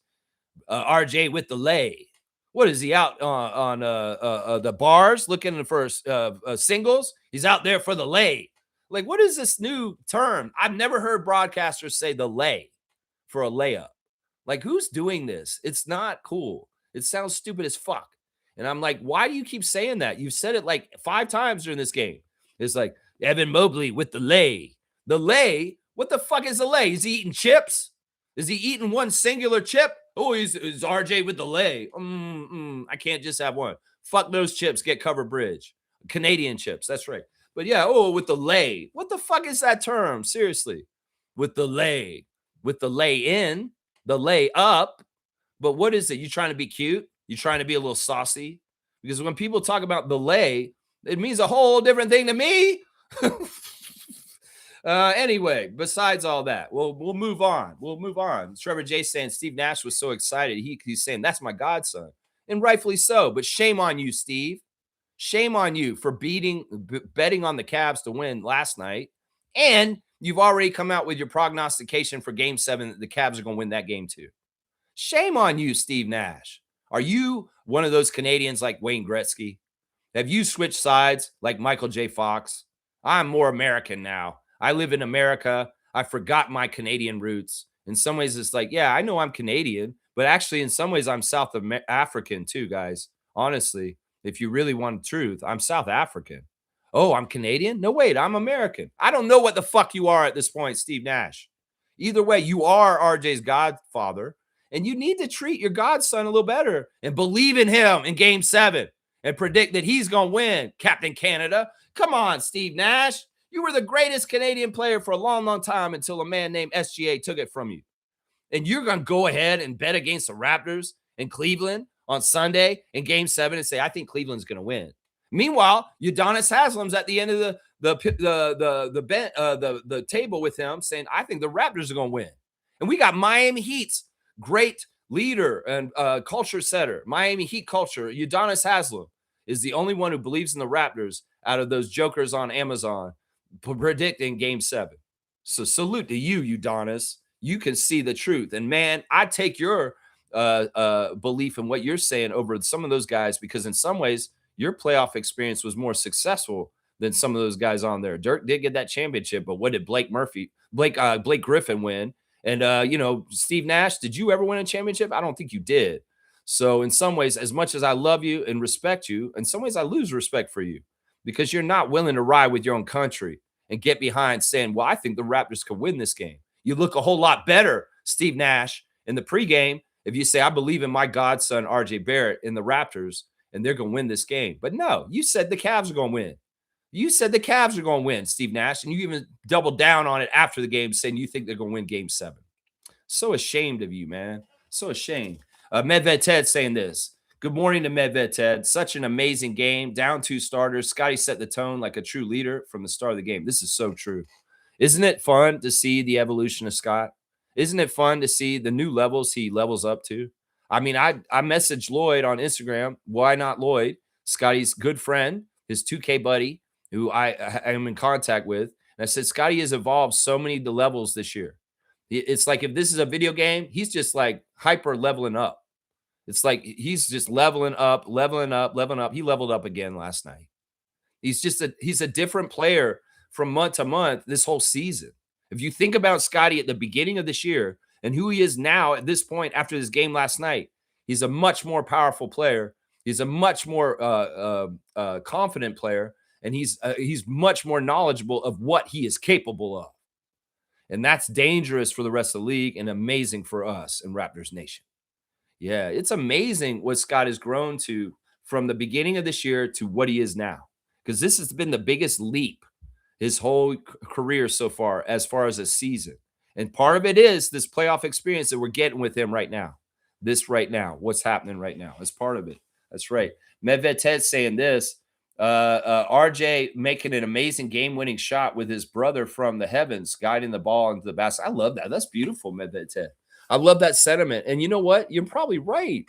Man, you're going to make me cry because I feel the spirit of Nathan Barrett myself. As far as like, he wanted that for his brother. And, RJ hitting that shot on the down low, he may be dedicating that to his brother. And we just don't know it, but it's privately. Man, I'm going to give Medved Ted a dunk for that because that's just a beautiful sentiment and a beautiful idea that you just said. Man, you're going to make me tear up, man, because I get sentimental about emotional things like this. And the whole idea of RJ making that shot because the angel of Nathan is on his shoulder and making sure that ball stays straight to drop in. Wow, that's a beautiful idea right there, Medved. That's a beautiful idea, man. You got 6. You know what? Screw that. I'm going to give you another one to make it 9. Because that's just the right number for this. That's right. You got 9 dunks now, Medved Ted, for the year. That's right. So far, you can get more. That's right. That's beautiful, man. That's a beautiful comment, Medved Ted. I love that, man. He's saying also, Darko coached brilliantly. Rotations, coaches' challenges on point. Spoke to AJ 30 seconds before putting him into the game for the first time and knocked down 2 threes. I was so proud of AJ Lawson. He's had such a year. He's done so many amazing things for the 905 this year, and he gets his spots here and there with the Raptors. And we've seen as fans, we root for him. Real ones root for AJ because they want the kid from Brampton to do the things that he does too. And that's just, it's so special to see them both out there running together. It's just really, really special. I'll bet you there's former coaches that had both of them that are just beaming with pride at this point. Coaches from this area, coaches from Ontario, that had AJ Lawson and RJ Barrett, maybe in middle school, maybe in high school, and they're just beaming with pride and thinking about this kind of stuff, man, for these guys, doing it for their country on the biggest stage. You know what I'm saying? James is here. Raptor Freak James is asking me, Lex, is Ingram back on Sunday? Well, this is the thing. They said before the game yesterday, Ingram was in a walking boot before the game. I don't think he's coming back, man. I did see Glorilla and Mr. Ingram at a courtside for the game last night, watching the game, even though Brandon was not playing, and they were both very excited for the Raptors to win. So they are still here supporting the team, even though Brandon is not playing. I don't think he's going to be back, man. I think he's done for the year. Even if we get past this round, I don't think we can rely on him to show up in the second round if we win tomorrow. So it may be more likely IQ comes back in some ways, but I don't know. The other thing is somebody noticed IQ after he was celebrating after RJ hit that shot. He was not moving well. He was kind of, there's a clip up on Reddit right now that's showing Emmanuel Quickly's celebration after RJ hit the shot, and it doesn't look like he is moving well. Let's just put it that way. Like he's going to be able to come back anytime soon. So we may need to just go on this playoff run with who we've got, like we did last night, going forward. And well, this is opportunities for Jacoby, Jamal, and Colin, and Jameson, and AJ, and people like that, and maybe even Grady if we continue to play more. But yeah, James, I wouldn't hold your breath. It's very likely neither one of those two guys will be available for tomorrow for sure, let alone possibly for a second round if we make it. So I don't know. Nako's saying this. RJ is untouchable. That's right, Elliot Ness. That's right. RJ is untouchable in the eyes of true Raptors fans at this time. And we all understand who he truly is. And we are to protect him now. That's right. The people that were already protecting him, like me, well, we're going to continue to do what we were already doing.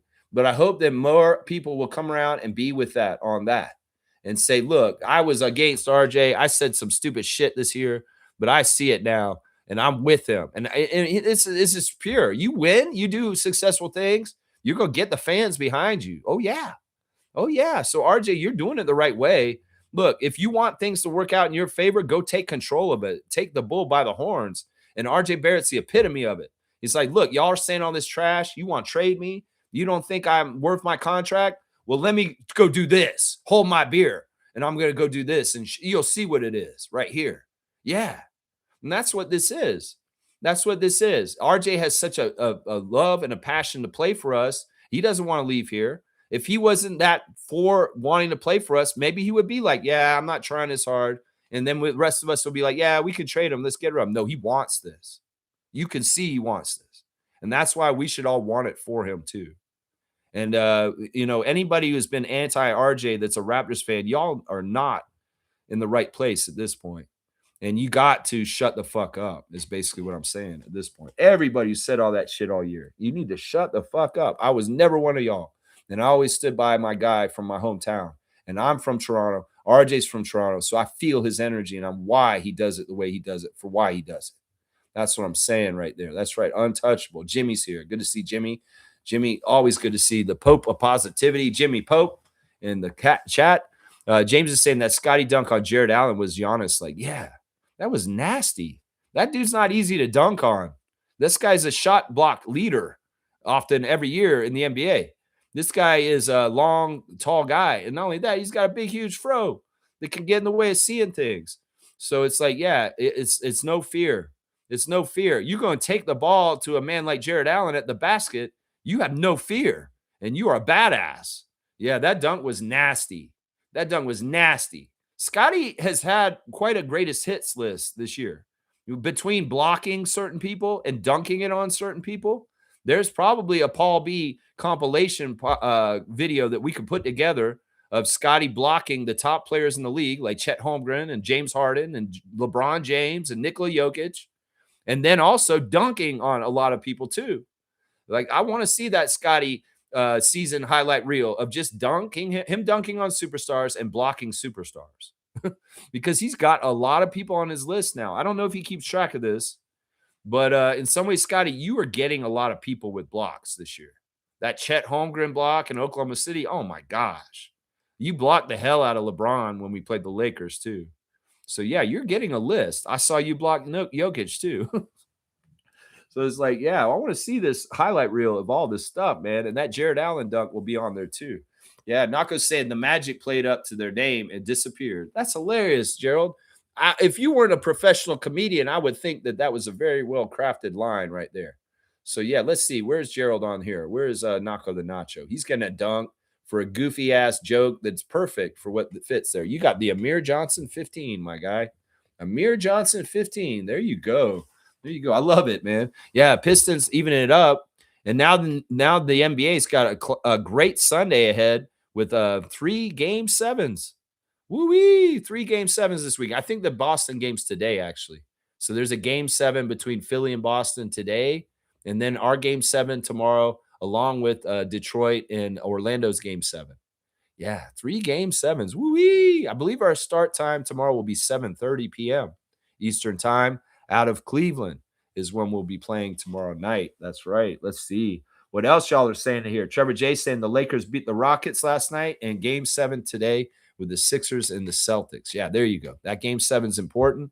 I give a whole lot of energy to Nick Nurse and Kyle Lowry and the Sixers to put the Celtics out in a humiliating way in the first round on their own home court. I would love to see that, Nick. In some ways, we're a Raptor Freak channel, and we have Raptors history.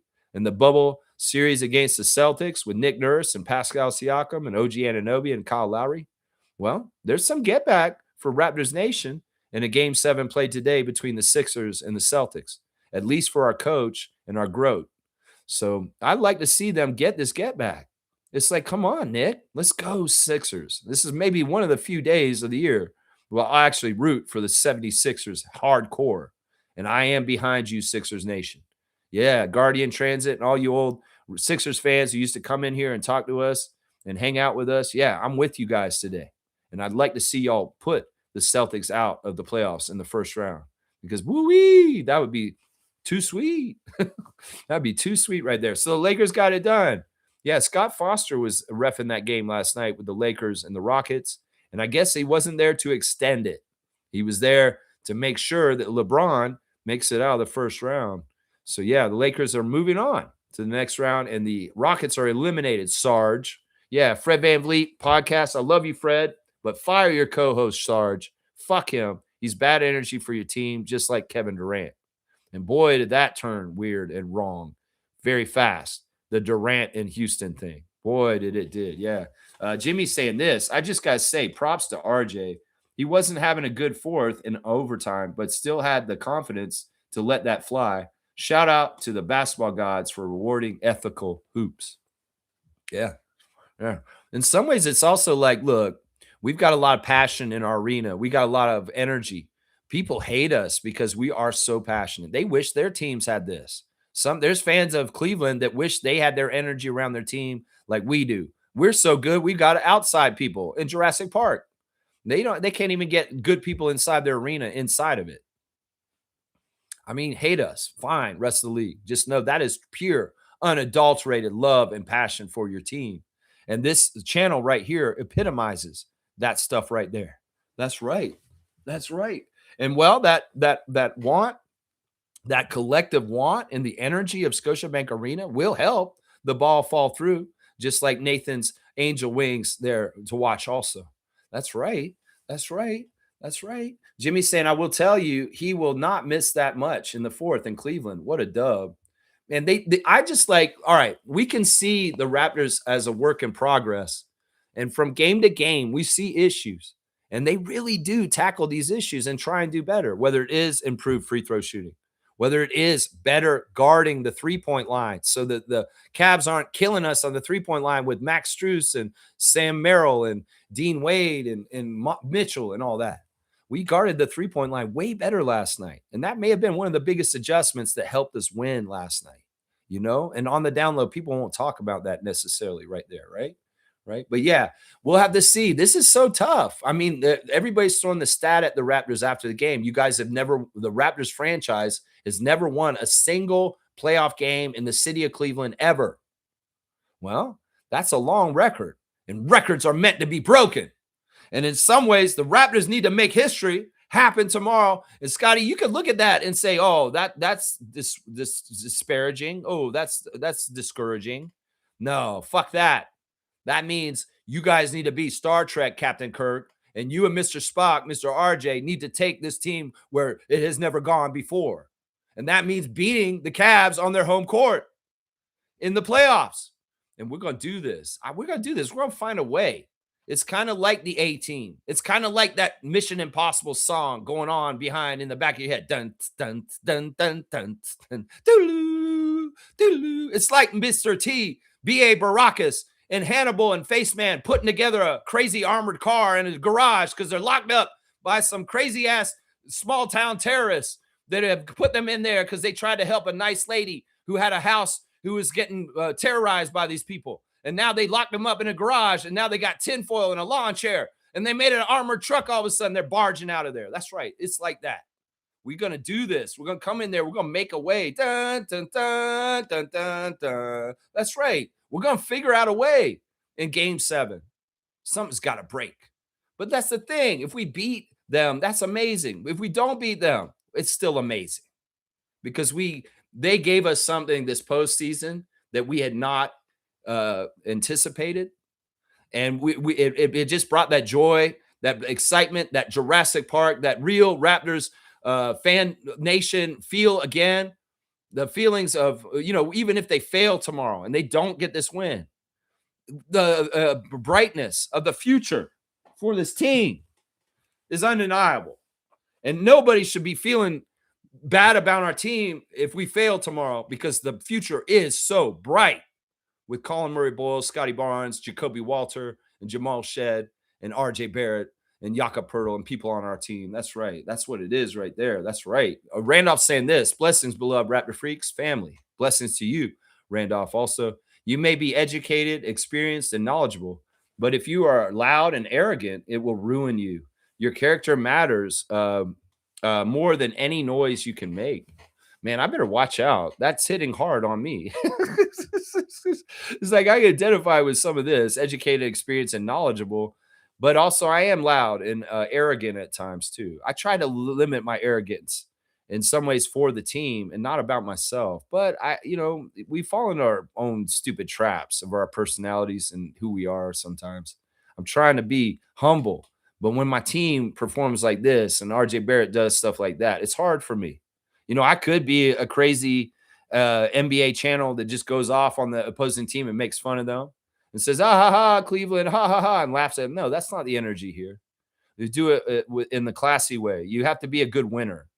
And, Knicks Nation can be toxic and assholes to people when they beat them. I've seen some of the comments on social media that Knicks fans sent the Atlanta fans after that dismal game where they shat the bed and got doubled up in such an awful way. Man, Knicks fans can be so cruel. That's a poor winner. In some ways, there's energy coming back towards them for putting that energy out that way. So, no, we have to walk a fine line, Raptors Nation. It's not time to get cocky. It's time to get grateful because we're grateful that our guy did that and made that shot. And we're grateful that we get a game 7 tomorrow.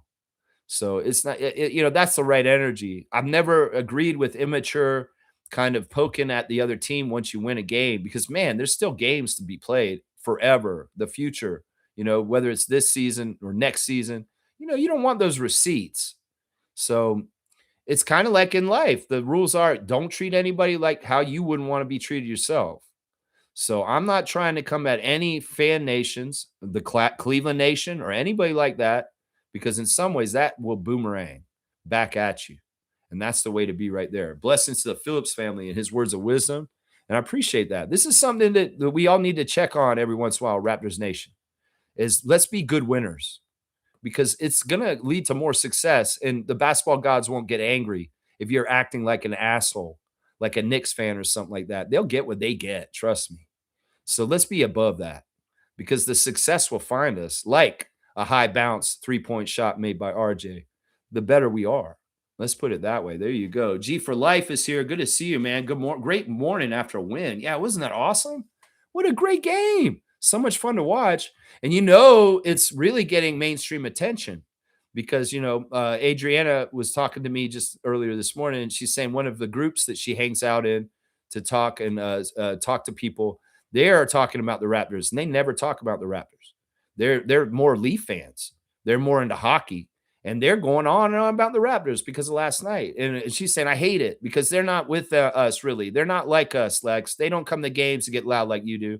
They just want to jump on right now when they're successful. And I said, well, let them. Let them, Adriana. Don't get upset that these people want to root for the Raptors. The bandwagon is open. It's wide open.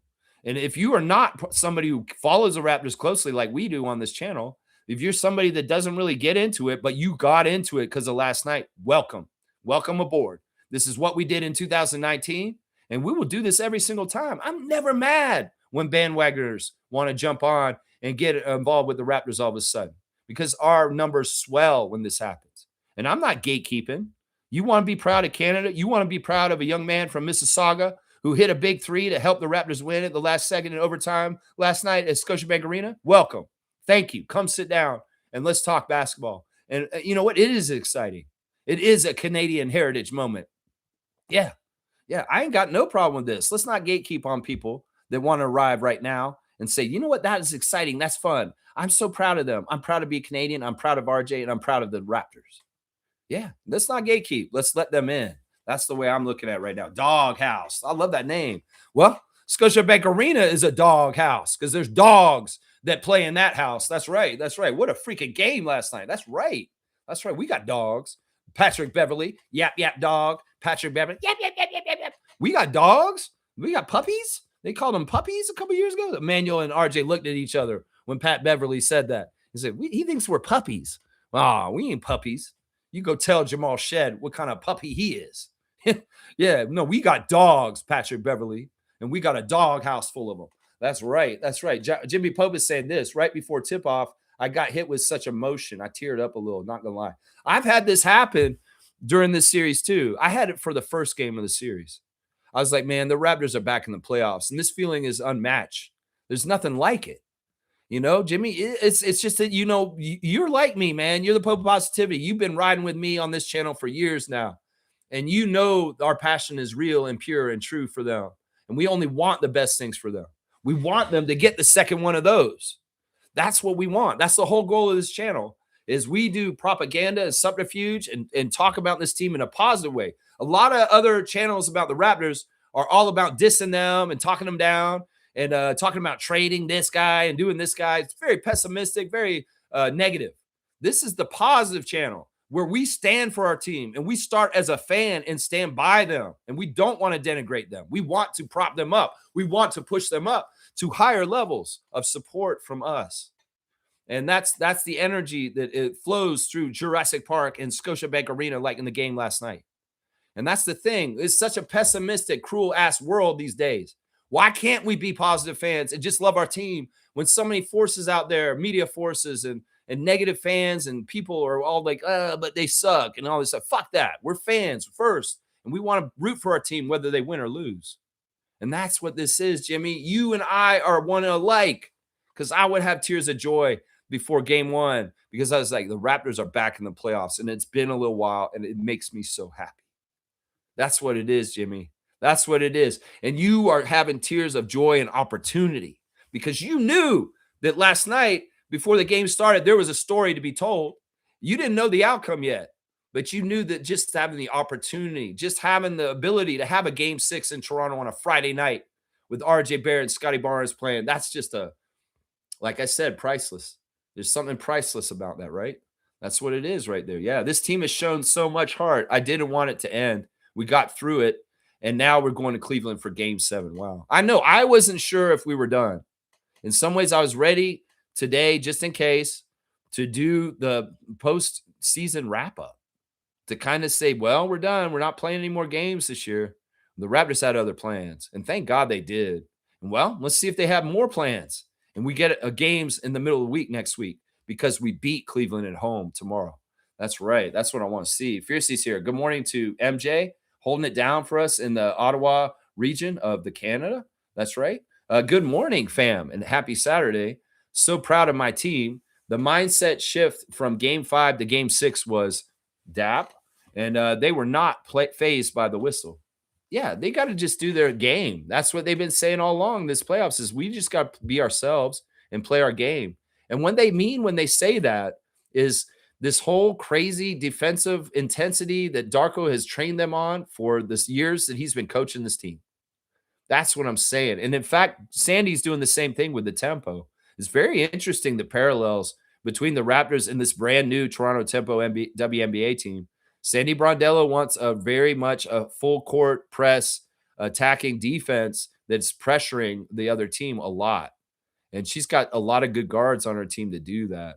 But yeah, this is a signature thing. And this is why we practice all year long, this kind of style of play, so that when the games are really crazy and pressurized like this, it's second nature. You know, other teams may go through the regular season in a whole different kind of mode. And it's kind of like, pace yourself.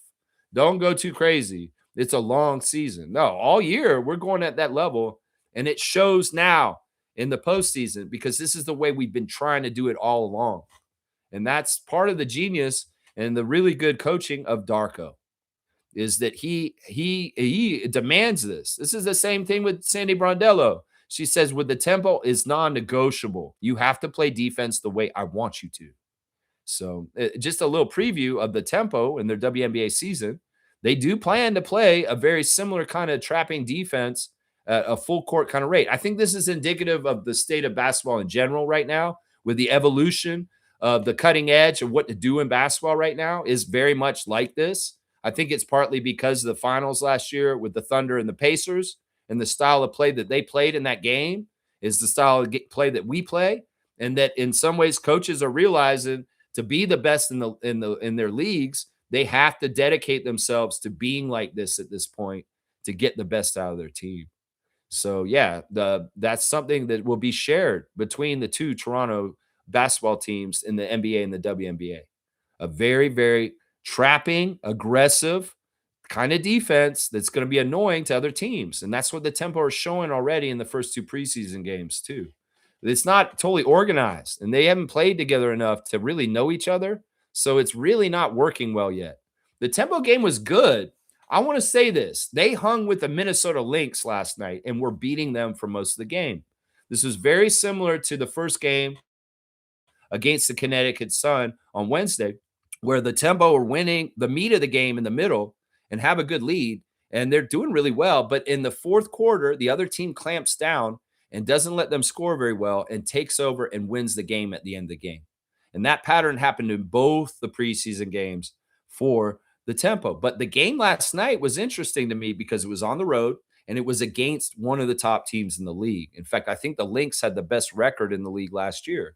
So, and there were main players missing for both teams. We did not have Marina Mabrey out there last night, but we did see Brittany Sykes take the court and Julie Alamont, which was awesome. And speaking of Julie Alamont, let me just do real quick the Toronto Tempo Redditor of the day.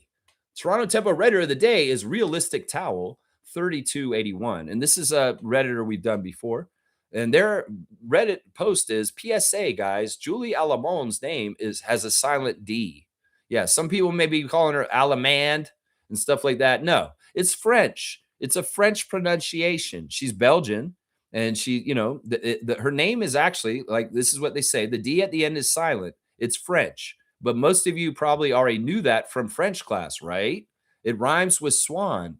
I'm already hearing a few broadcasters butcher this. So let's at least get it right in the sub, or you could call her just Julie. So Alamont, I've been saying it correctly myself because I did take French classes, and I do realize quite often in French words, the last letter is silent in a lot of cases. So I've been calling her Julie Alamont from the start. But there's your Raptors, your Toronto Tempo Redditor of the day, Realistic Towel 3281, reminding everybody that Julie is her name is silent. The D is silent at the end. Yeah, she was a big bonus to have in the game last night because she brought order to the tempo and what they were doing. She's a great leader. And, well, let me just do the stars of the game for the tempo game real quick, since we're going to do that anyway. My number one star, and this is the biggest surprise of preseason so far, is Nigeria's Elizabeth Balogun. She has been a huge player for them in both the games so far. In fact, she was the leading scorer for the tempo last night. And she's mixing three-point shots with drives to the basket, very strong drives to the basket as a guard. And I'm telling you right now, I wasn't sure if she's making this team, but from her preseason performance, she deserves to make this team. In fact, she made a buzzer beater three at the end of a quarter, which absolutely helped the tempo. So Liz is my number one star. 15 minutes for her. It's like they're getting very even time out there. Nobody's getting heavy minutes. She's only there 15 minutes. She scored 12 points on 5 of 8 shooting. She was 2 of 3 from 3, 1 rebound, and 1 steal, a -7. She just was scoring and doing a lot of good things. Like, there's a lot of not really good stat lines here for the tempo, but she was the best scorer for them, and she was showing scoring from 3 and near the basket. And I just like her game. She was very active in the first game too, and was one of the 3 stars in the first game too. So Monica and Sandy, y'all may need to really consider keeping Liz for the roster for this year. Seriously. My second star of the game for yesterday is Kiki Rice, our number one pick in the draft. She got a better game this time than the first game. It's a tough matchup out there. The Kayla McBride played for the Lynx, and they're a good team. They didn't have Collier because she's hurt, but they did have their rookie Olivia Miles, and she was very powerful. And there was Miles versus Rice in this game last night, and Rice didn't do too bad. She had Rice off the bench, 23 minutes, 10 points, 4 of 7 from the field, 2 of 3 at the 3-point free throw line, 2 rebounds, 2 assists, no turnovers, and a steal for Kiki Rice, our rookie. And then my third star of the game, I went ahead and gave it to Julie because she did such a good job organizing the team and kind of being a steady person. And she was just setting people up for good shots. And she actually, the underrated thing was her rebounding. She was really in there rebounding well for a guard. Julie Alamon, 22 minutes, only 5 points, 2 of 3 from the field, 1 of 2 from 3, 6 rebounds, 2 assists, 0 turnovers, a +6. Yeah, she was nice to see out there. She was very nice to see out there. We'll go over the rest of them real quick. Laura Uscati was started, and she played kind of strong. She didn't shoot well, 2 of 10 for her, but 6 points, 7 rebounds, and an assist and 2 steals. Temi Fagbenle started at center, 15 minutes, 4 points, 7 rebounds, 2 assists, and a block. Brittany Sykes, Slim Sykes, our $1 million all-star, 17 minutes, 8 points, 1 rebound, 3 turnovers, and a steal. She didn't look that sharp, but she's just coming back. Our Kia Nurse, the RJ of the tempo, 15 minutes, 7 points on 2 of 5 shooting from the field and a turnover. Kia, it's weird because I'm like, she's not in the studio for TSN. I guess Sam Mitchell will be there because Kia's in Minnesota playing for the tempo right now. Tiani Key, the rookie, had a better game last night than the first game. She didn't score in the first game, but she got 4 points last night, 2 at the free throw line and 1 shot in with 6 rebounds and a block and 2 assists. Lexi Held, a little bit quieter than the first game, 5 points for her with a rebound and a steal. And then Aaliyah Nye came in and hit 1 3 and hit 2 free throws for 5 points, 3 rebounds, 2 assists, and a steal. So, yeah, they're not great stat lines right now. In some ways, this is a very even, playing everybody even minutes, trying them out, and it's really exploratory time for Sandy and the tempo and trying to figure out who they're going to cut from training camp to make the final roster for next week. We could very well hear some cuts today. If not, it may be around Monday or Tuesday. So we'll have to see. But yeah, Nina Milic was there. She was warming up, but she did not play in the game. So she has come over from overseas and has arrived in Canada. So it's good to see that. On the other side, I'll give a little shine to Kayla McBride, who got 13 points for them. And off the bench, they had a big center who just came over from Europe, who was killing it for them, who had 16 points, 6 rebounds, and 4 blocks. And that's Shakova. Yeah, there's a very good team on Minnesota. They are one of the top teams in the league, 3-0 for their preseason. And when they get Collier back and some of the other players that are out, like Dorka, yeah, they're going to be competing to try and win the championship this year. So the tempo playing well with them for most of the game, having the lead for most of the game, and then coughing it up at the end to a more experienced, organized team. That doesn't surprise me. But I do like the fact that they were hanging with them and they did hold the lead most of the game. They were beating them most of the game. They just came back and beat them in the last quarter. Yeah, so I won't go over the team stats because it's kind of tedious at this point right now. But yeah, good job, tempo. Even though you've lost both your preseason games, well, we're starting from scratch. And there's no expectations for the women of the Toronto Tempo right now. We're just in the discovery phase and exploring who they are. That's what it is right there. That's right. I Am Nameless is saying, we just scrapped the ref manipulation. Yeah, there was some. Tony Brothers was not right last night. He was not right. And if there was a mandate by, I saw Tony looking at the paper at the beginning of the game and the feed. I saw him. He was looking at a paper that actually has the bulletin points the NBA gives them for what they need to do and what they're looking for. It's like they've called them the Jordan rules in the past.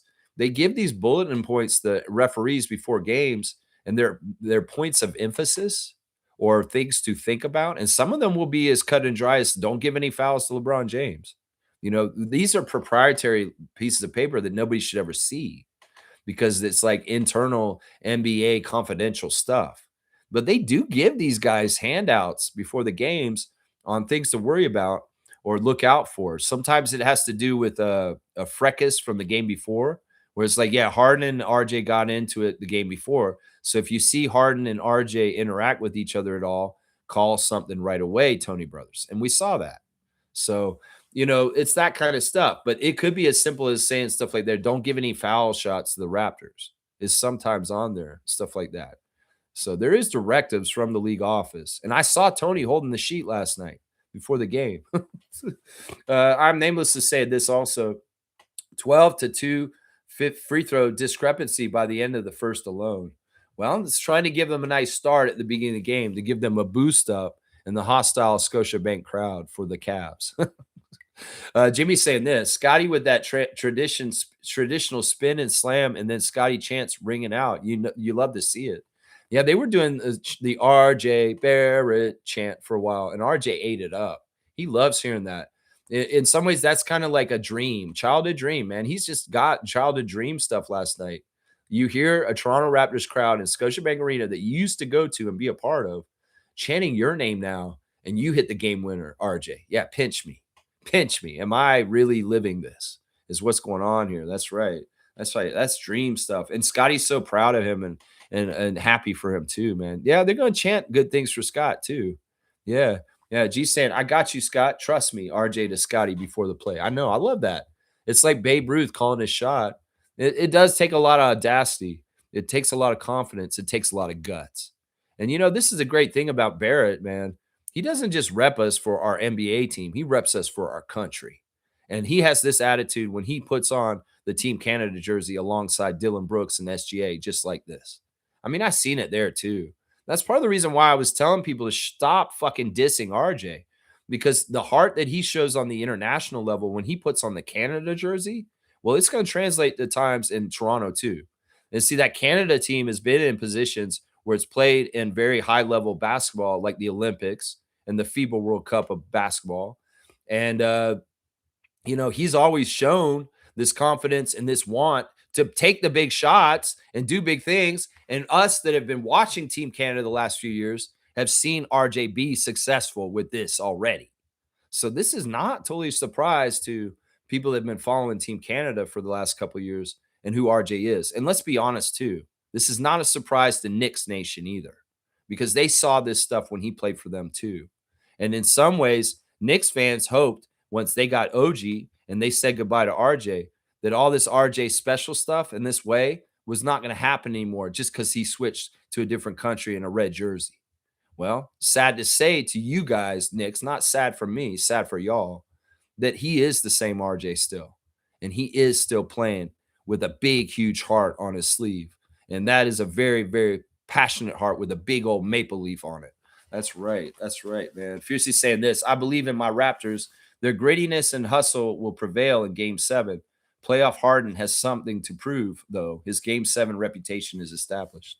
We'll just have to see. You're saying his reputation's established? Yeah, we know what it is. Yeah, I don't know. We'll have to see. Once again, I'm ready for failure or success, and success will be all the sweeter if it's on the Cleveland home court tomorrow. That's right. G saying this, Cavs fans are crying about the refs. Their sense of entitlement is off the charts. A chunk of the Raptors were in foul trouble early. Yeah, if they think that the refs were against them, they're crazy. They're absolutely crazy if they think the refs were against them. If anything, the game was pretty fairly called, but the balance of the unfairness of Tony towards us, and well, if Justin Van Dyne and Mitchell Irvin were a little unfair to y'all, so what? It all balances out. And Cavs fans, what? You're mad because you didn't win and you expected to. And that was the whole reason why they're crying and whining today. That's the whole reason why right there. Gee, that's it. The entitlement, right? Yeah, that wasn't the script that Amazon Prime told us in the pregame was going to happen. No, they told us we were unanimously going to win, Cavs. Well, you didn't. So get over it. Wow, I got a super chat from my good friend Edmund. Good to see you, Edmund, in the chat. Thank you for the $5. Let's go, Raptors. Let's go, Edmund. You are the man, man. You are the man. Thank you for the super chat. Race Mode Daily. That's right. That's my guy. That's my guy. Yeah. Let's see. Jimmy's saying seeing Harden and Mitchell hunt fouls sickens me. Just play ball. Yeah. There's that one play late in the game where Harden has this weird way of teleporting himself forward in the air. Have you noticed this? Like he'll make his shot and he'll be like going forward and he'll go right into Walter, right? And it's so cheap. It's such foul baiting, but it's a long years of NBA experience that knows exactly how to do it. And Tony Brothers is there to get it for him and put him on the line for it. Yeah, unfortunately, that happens from time to time. And we did see it near the end of the game, but it didn't happen all the time. And it didn't happen enough for them to have a higher score than us. So that's the thing that I like to see right there. That's right. Nameless is saying that Scotty Barnes spinorama jam on Allen, then the stuff on Harden at the other end will live in infamy forever. You will see that play for the next 30 years. Yeah. Yeah, I love it because it's like a two-end. It's always cool when plays kind of happen in a row. You know, I want to say this. All right, the artistic direction of the shooting of the games is getting out of control. I hate this whole run along the sideline with the front row's heads in front of us. Like that's so distracting. Why are you doing this? You guys think you're like filming motion pictures? The people that film the game, we're going to do really cool shots. I'm going to lay on the floor underneath the basket and shoot from the ground up like this. I'm like, okay, what are you doing? You think you're an art house director? You think you're making like independent film like David Lynch with your fucking bullshit angles? Why don't we just keep it simple and just shoot the shots on the game like we always have? No, we want to run alongside the sideline and have everybody's head in the front row whiz in front of your face while you're trying to watch the game. There was even this one weird shot that it would have been really cool if it had worked out and the Raptors had scored on it, where they're like shooting up and around and under. And it's like, what is all this creative artistic direction with the shots and the cameras and the production of the show? I'm sick of it. Let's just keep it simple. People that shoot the games in Scotiabank Arena, stop running behind people's heads and blurring all this shit. I hate that stuff so much. They try to be all artistic and shit. It's stupid as fuck. Just film the game. We just want to have a clear view of the game and stop messing up watching parts of the game because y'all are late to come back and the game's already started because y'all are late to come back because you have a sideline interview or some bullshit like that. Nobody wants to look at Drake on the sideline. We want to watch the game. We're watching the game. We don't want to watch the sideline reporter talk to somebody in a little box as the game. Fuck that. We can hear them. We want to watch the game. That's what I say. Because there's oftentimes they miss plays because they're too busy. Like the other thing, and this happens in G League way more. They're showing a replay of the last play, and the game's so sped up now, they missed the live action and somebody scored, and you're coming back from a replay. I'm like, come on now, editors and producers and directors of the broadcast. Y'all know the rules. Do it right and stop fucking around and not showing. The game is what we want to watch. The ball is live. We want to see the court. We don't want to see the crowd. We don't want to see a sideline reporter. We don't want to see the back of the guy in the front row's head. It's so stupid, man. It's Jimmy saying this, Scotty, Scotty, Scotty. Yeah. You know, I was saying this the other day at the game when I was there on Sunday for game 4. I said, stop chanting MVP for Scott. Start chanting all NBA. Let's make a realistic chant for him because he's not going to get MVP, y'all. We can call him the MVP of our team, but we should start chanting all NBA, all NBA, you know, because that's more realistic. Let's politic for him to get something like that. All first defense, all first defense, you know. Let's be realistic here. That's what I'm thinking. Yeah. Fiercely saying my 5 stars in no particular order are Scotty, RJ, Jamal Shed, Colin Murray-Boyles, and Jacoby Walter. There you go. That's pretty good. I put AJ in there because I wanted to give that more Canadian content. You know what I'm saying? Nameless is saying the playoffs are where legends are made. Yeah. The scary thing is, in some ways, Scotty is now very well visible to his powers. And people love Scotty. They're like, wow, this dude is really good. Why have we been sleeping on Scotty so much?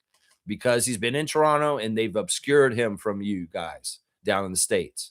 And well, in the playoffs on ESPN, on Amazon, he's getting a big, massive audience and he is showing who he is. And now there hopefully will be more respect and less disrespect in the bullshit that people be saying and overlooking him for accolades and what he should be doing. That's right. You think Evan Mobley's a better defensive player than Scotty Barnes? That he deserved a defensive player of the year? Bullshit. You tell me that after this series. That's right. That's right. Can you believe Toronto has like the second youngest roster in the playoffs or something like that? See, we're special. That doesn't matter. They can continue to bring up the stat that James Harden has more playoff games experience than anybody on our team. together, all of them.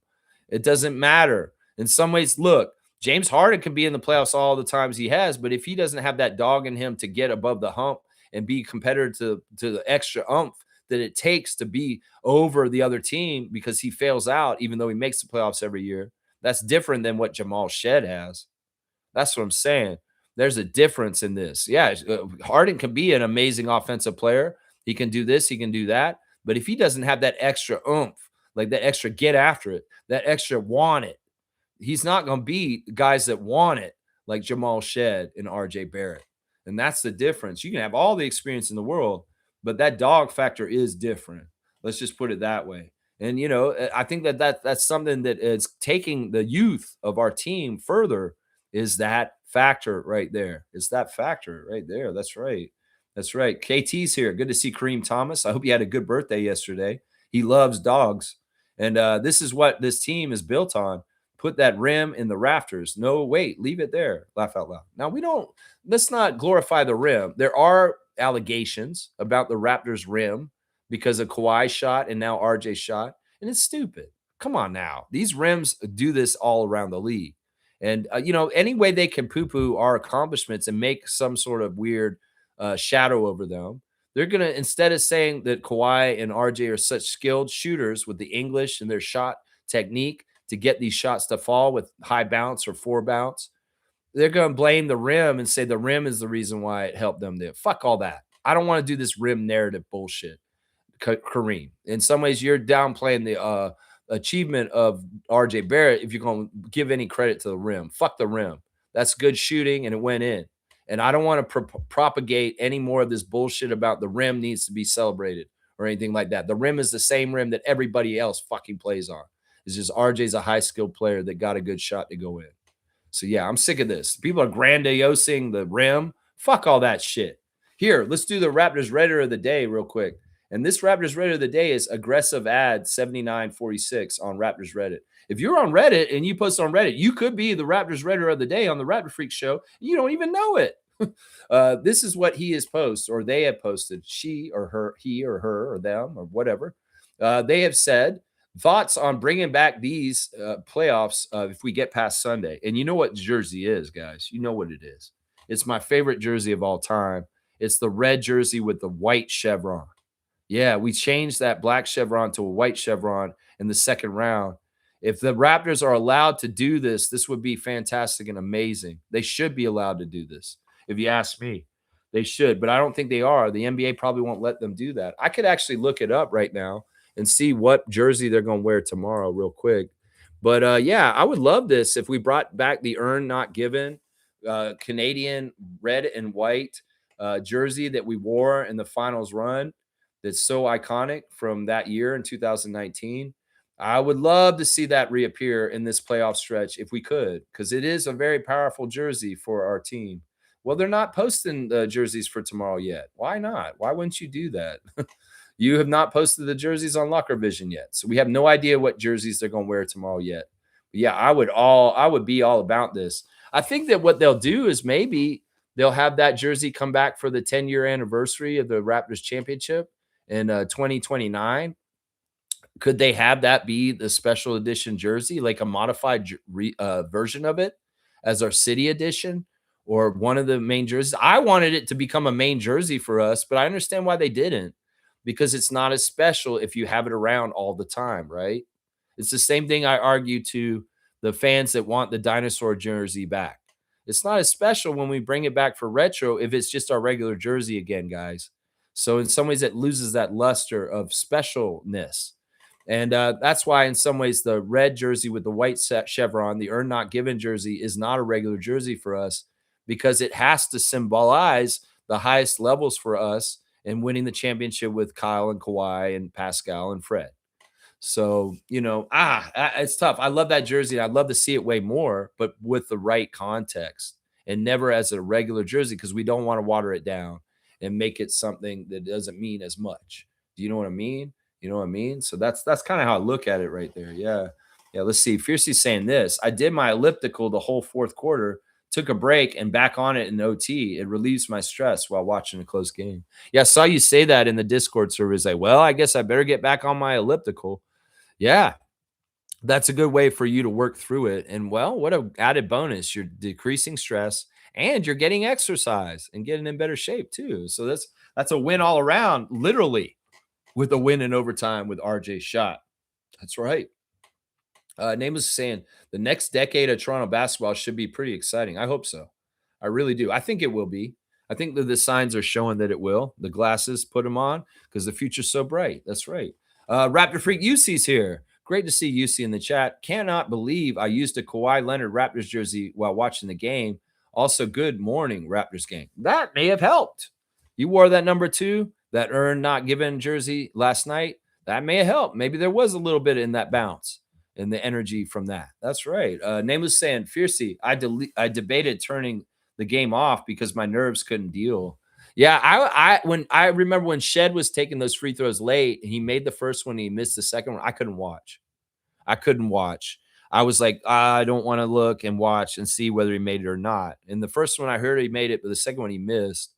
But yeah, I was like this. I was like, with my eyes closed like this, and I couldn't watch. I just couldn't watch. It was really like that for all of us, I'm sure. And wow, what a payoff. What a payoff. Fiercey loves it. Raptors in 7. Let's go. Neil's here. Good morning to Neil. Thank you guys for supporting the channel, Neil and Fiercey. Deb and I were jumping up and down together singing, "We're going to game 7." I love that joy. I love that joy.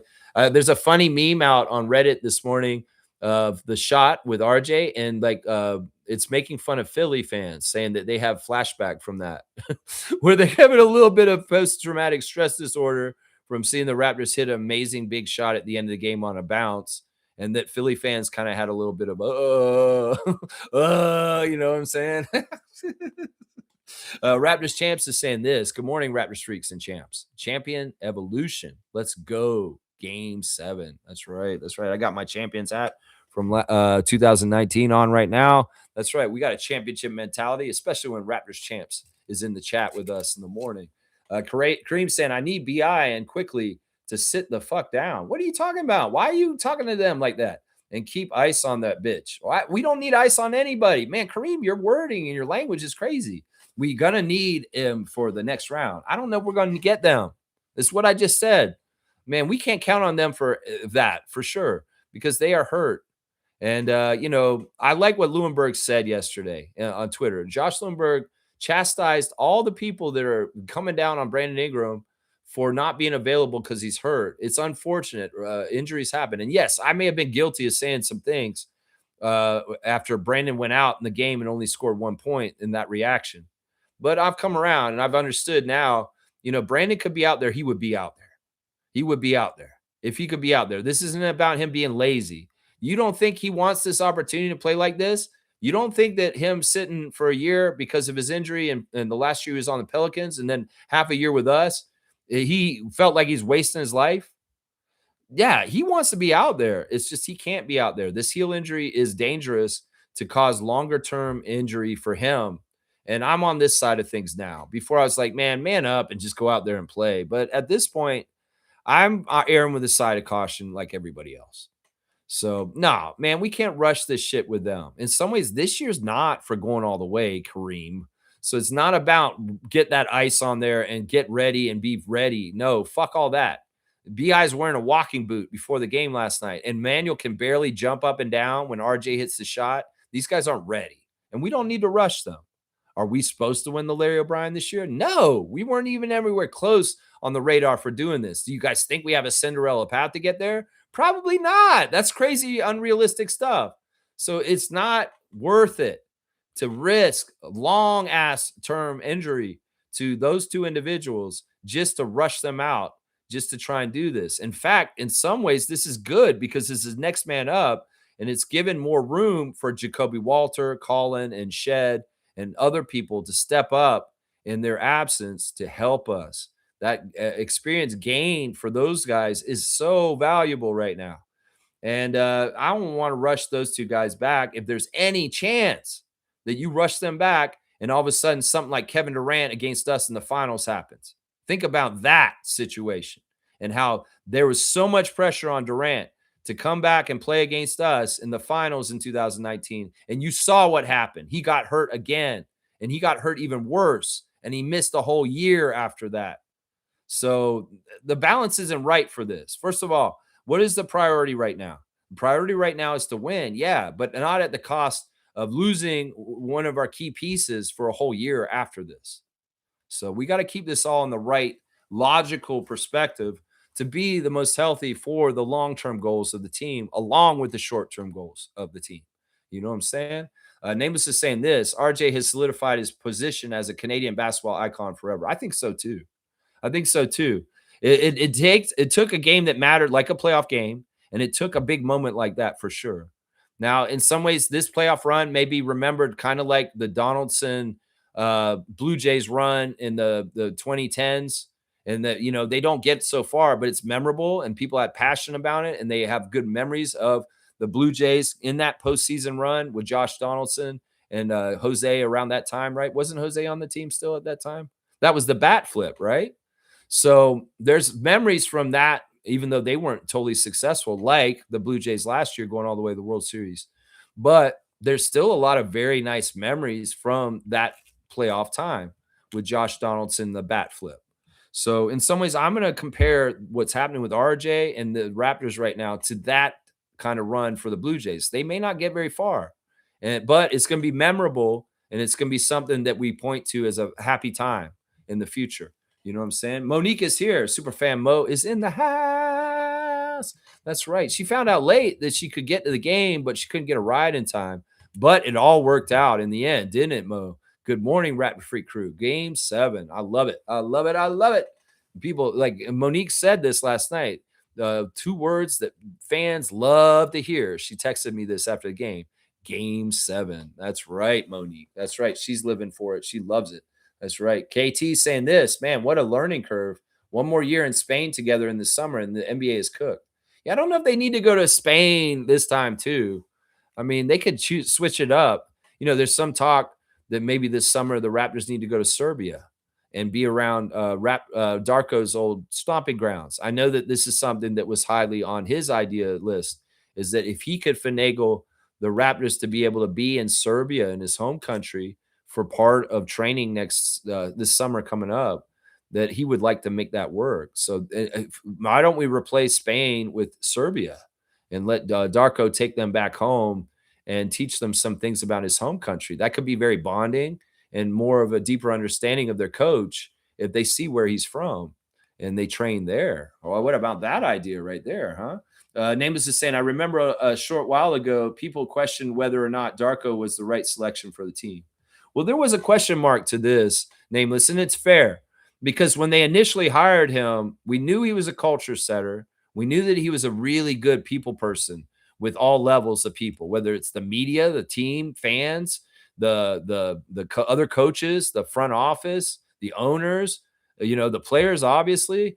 We knew he was all that, and I knew he was a good development coach. I knew that what he'd done with Desmond Bain and Jaren Jackson Jr., Devin Booker. There's a lot of people in Darko's past that he helped elevate to get to higher levels, as he's doing right now with Scotty Barnes. But we didn't know if he could be a good playoff coach. I had an inkling of a suspicion. I was trusting Masai when he said he would be, because when he hired him, Ujiri said that he's not only going to be a good coach for us now when we're in a rebuild and developing to bring it up, but I believe in him as a playoff coach too. And, well, Ujiri promised us that when he hired him that summer.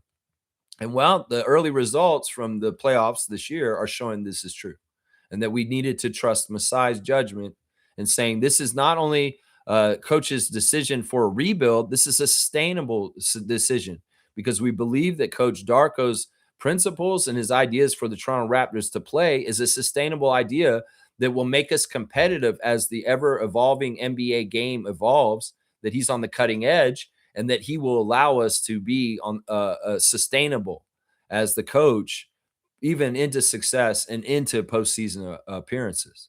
So Masai and Bobby told us he would be this. We didn't know for sure. We should trust them. We should trust them. That's what I would say. That's what I would say. Neil's saying this series showed Jacoby and Colin are ready for the next level. It's not even about that. It's not even about whether they're ready. It's about, you know what? Here's what it is. Will you sink or swim? And, well, they're swimming. They're swimming. And that's really special because your first taste of the playoffs, usually you stink and you're a complete and utter failure because you weren't even everywhere close what the level of intention and compete and physicality and mentality that the playoffs demand. But these guys, they are built with it because in some ways, this is the way they practice and built themselves fundamentally. In some ways, that's much better than being a player that's kind of lax and casual for the whole 82, and then they try and turn it on for the postseason. If you are just inherently this kind of player all the time when you play basketball, well, it's easier to get up for the playoffs and play that way because that's the way you practice it and that's the way you are. Because there are a lot of jokers in this league that coast all year long, and then they try and turn it on in the second season. And that's something that is very special about those guys. And credit to Darko once again, because that's the way that he practices them and trains them so that they're ready for this when it gets to this. Nameless is saying Darko is only a developmental coach. Can he win the playoffs? Blah, blah, blah. Exactly. Exactly. I didn't know for sure. I didn't put my chips down for sure, but I should have trusted what Masai said. And I'm very pleasantly happy that he is. I was hoping. I wasn't against him. I told a lot of detractors of Darko, I say, well, what happens when he is actually a very good playoff tactician, adjuster, and we see success with him in the playoffs? Then you're going to eat your words because you think he's only a developmental coach? Yeah, that's what's happening here. The truth hits everybody, Sting. Just like RJ's truth is hitting people, Darko's truth is hitting people too, and the Raptors Nation. And if you're not with this and him being our coach, well, what the fuck is wrong with you at this point? What more evidence do you need to know that Coach Darko is the right one? Because these guys will run through the wall for him and he will run through the wall for them. And Raptors fans can see that at this point. The passion, the drive, the compete, and the levels that he pushes his young players to play at. They're not supposed to do this. They're supposed to be young and ignorant and immature and not knowing that this is what it takes. They know. They're coming in pre-established, knowing what it takes, and they're doing well and they're succeeding. And that is something about the way Coach Darko coaches right there. UC saying this, Scotty put up a stat line in the playoffs that nobody else has ever done. What a GOAT. Couldn't be more happy he's our franchise player now our leader. And he loves it too, man. I mean, seriously, I love that joy he showed when he ran over to Brian. That is just such all unadulterated passion. And there's no faking. The Scotty is having the time of his life in this playoff series right now. This is different than regular season Scotty because this is really means something and he's thriving. He's having success and it feels good to him. And that's the thing. Once he feels it and once he starts to understand it better and he can control it better, it snowballs. And if he's going to be this kind of dominant kind of NBA superstar, well, look out. This man can be like LeBron James. This man can be like Giannis Antetokounmpo. Seriously, he can be that kind of controller of the game with his all-around skill and talent. He really can. That's right. He really, really, really can. That's right. Fiercely saying this. Hoping we rout the Cavs on Sunday, as it may be the only way Grady gets some playing time. It was low-key heartbreaking to watch him clap with such sadness in his eyes. You know, Grady is learning some lessons right now, too. And in some ways, this should motivate him. You know, in some ways, he can look out there and see Walter doing the minutes and doing what he's doing. And he said, man, that could have been me this year. You're right. It could have been you, Grady. But in some ways, Walter did it the right way to get this to this point. And in some ways, something happened with you at some point this year that didn't happen. But it's not too late for you. If anything, he's being a good teammate and he's rooting for his team. You could tell he was ecstatic when RJ hit that shot. He was so happy. And even in the team photo after the game, you can tell Grady's happy, even if he's not playing, because he's on a team that's successful, it's exciting, and he's getting the experience and he's seeing it all, even if he's not in the middle of it on the court. No, there's a lot of motivation that Dick can get from his playoff experience this year. And it is, I want to be so good that I'm a part of the rotation that I get the taste of being out there also. So, no, it's not all is lost. And when I saw Grady's dad after the game on on the game on Sunday at game 4, and I said, hi, Mr. Dick. I thought about this when I saw him, and I was like, and he looked kind of down, and him and his mom were leaving and together.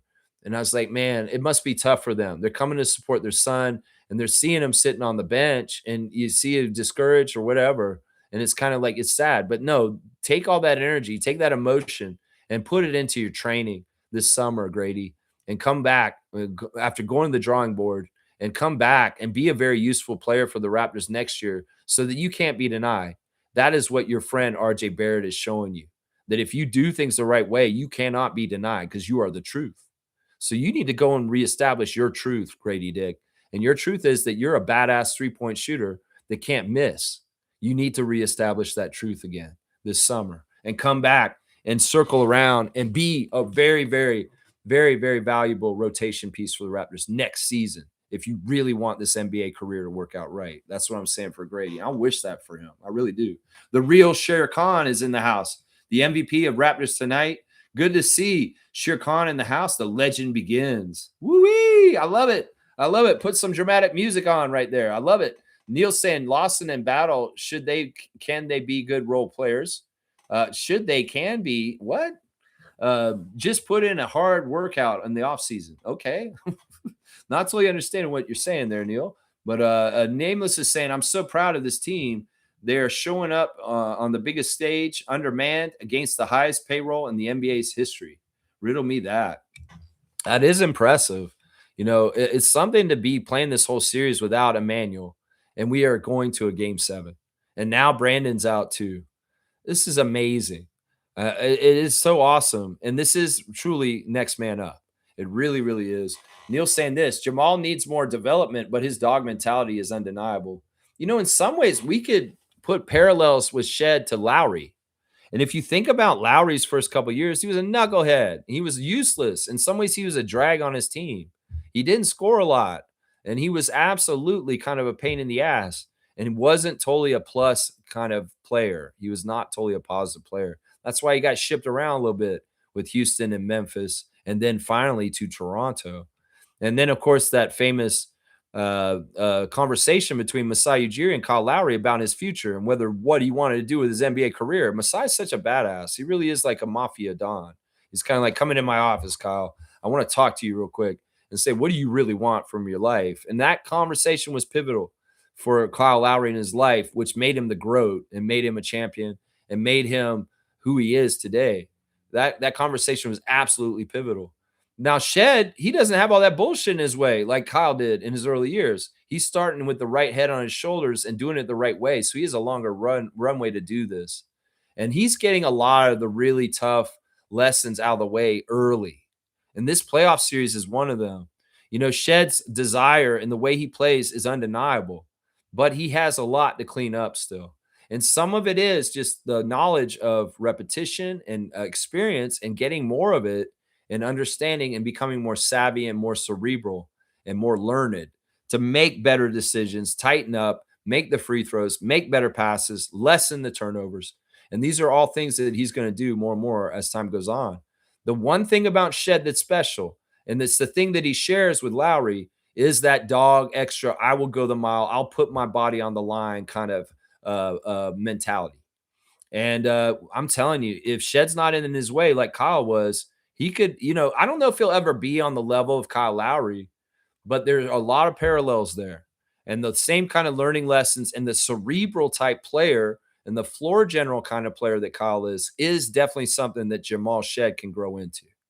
Yeah. So I'm excited about it. It's like at times last night we had a lineup out there and we had 3 of our J rookies from last year out there. I don't call them J softs because they were sophomores this year. But you had a lineup with Walter, Shed, and Battle out there at the same time. And I'm thinking, man, what a group they were. Them with Mobo and Shamshay, those 5 rookies we had last year.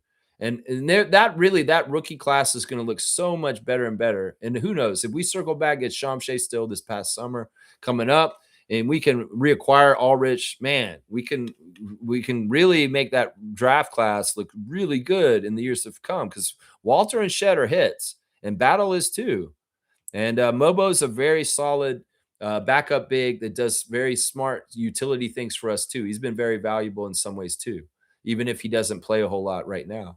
And if we can circle back and get Shamshay, that's 5 amazing rookies from that season last year that nobody paid attention to, and they should have.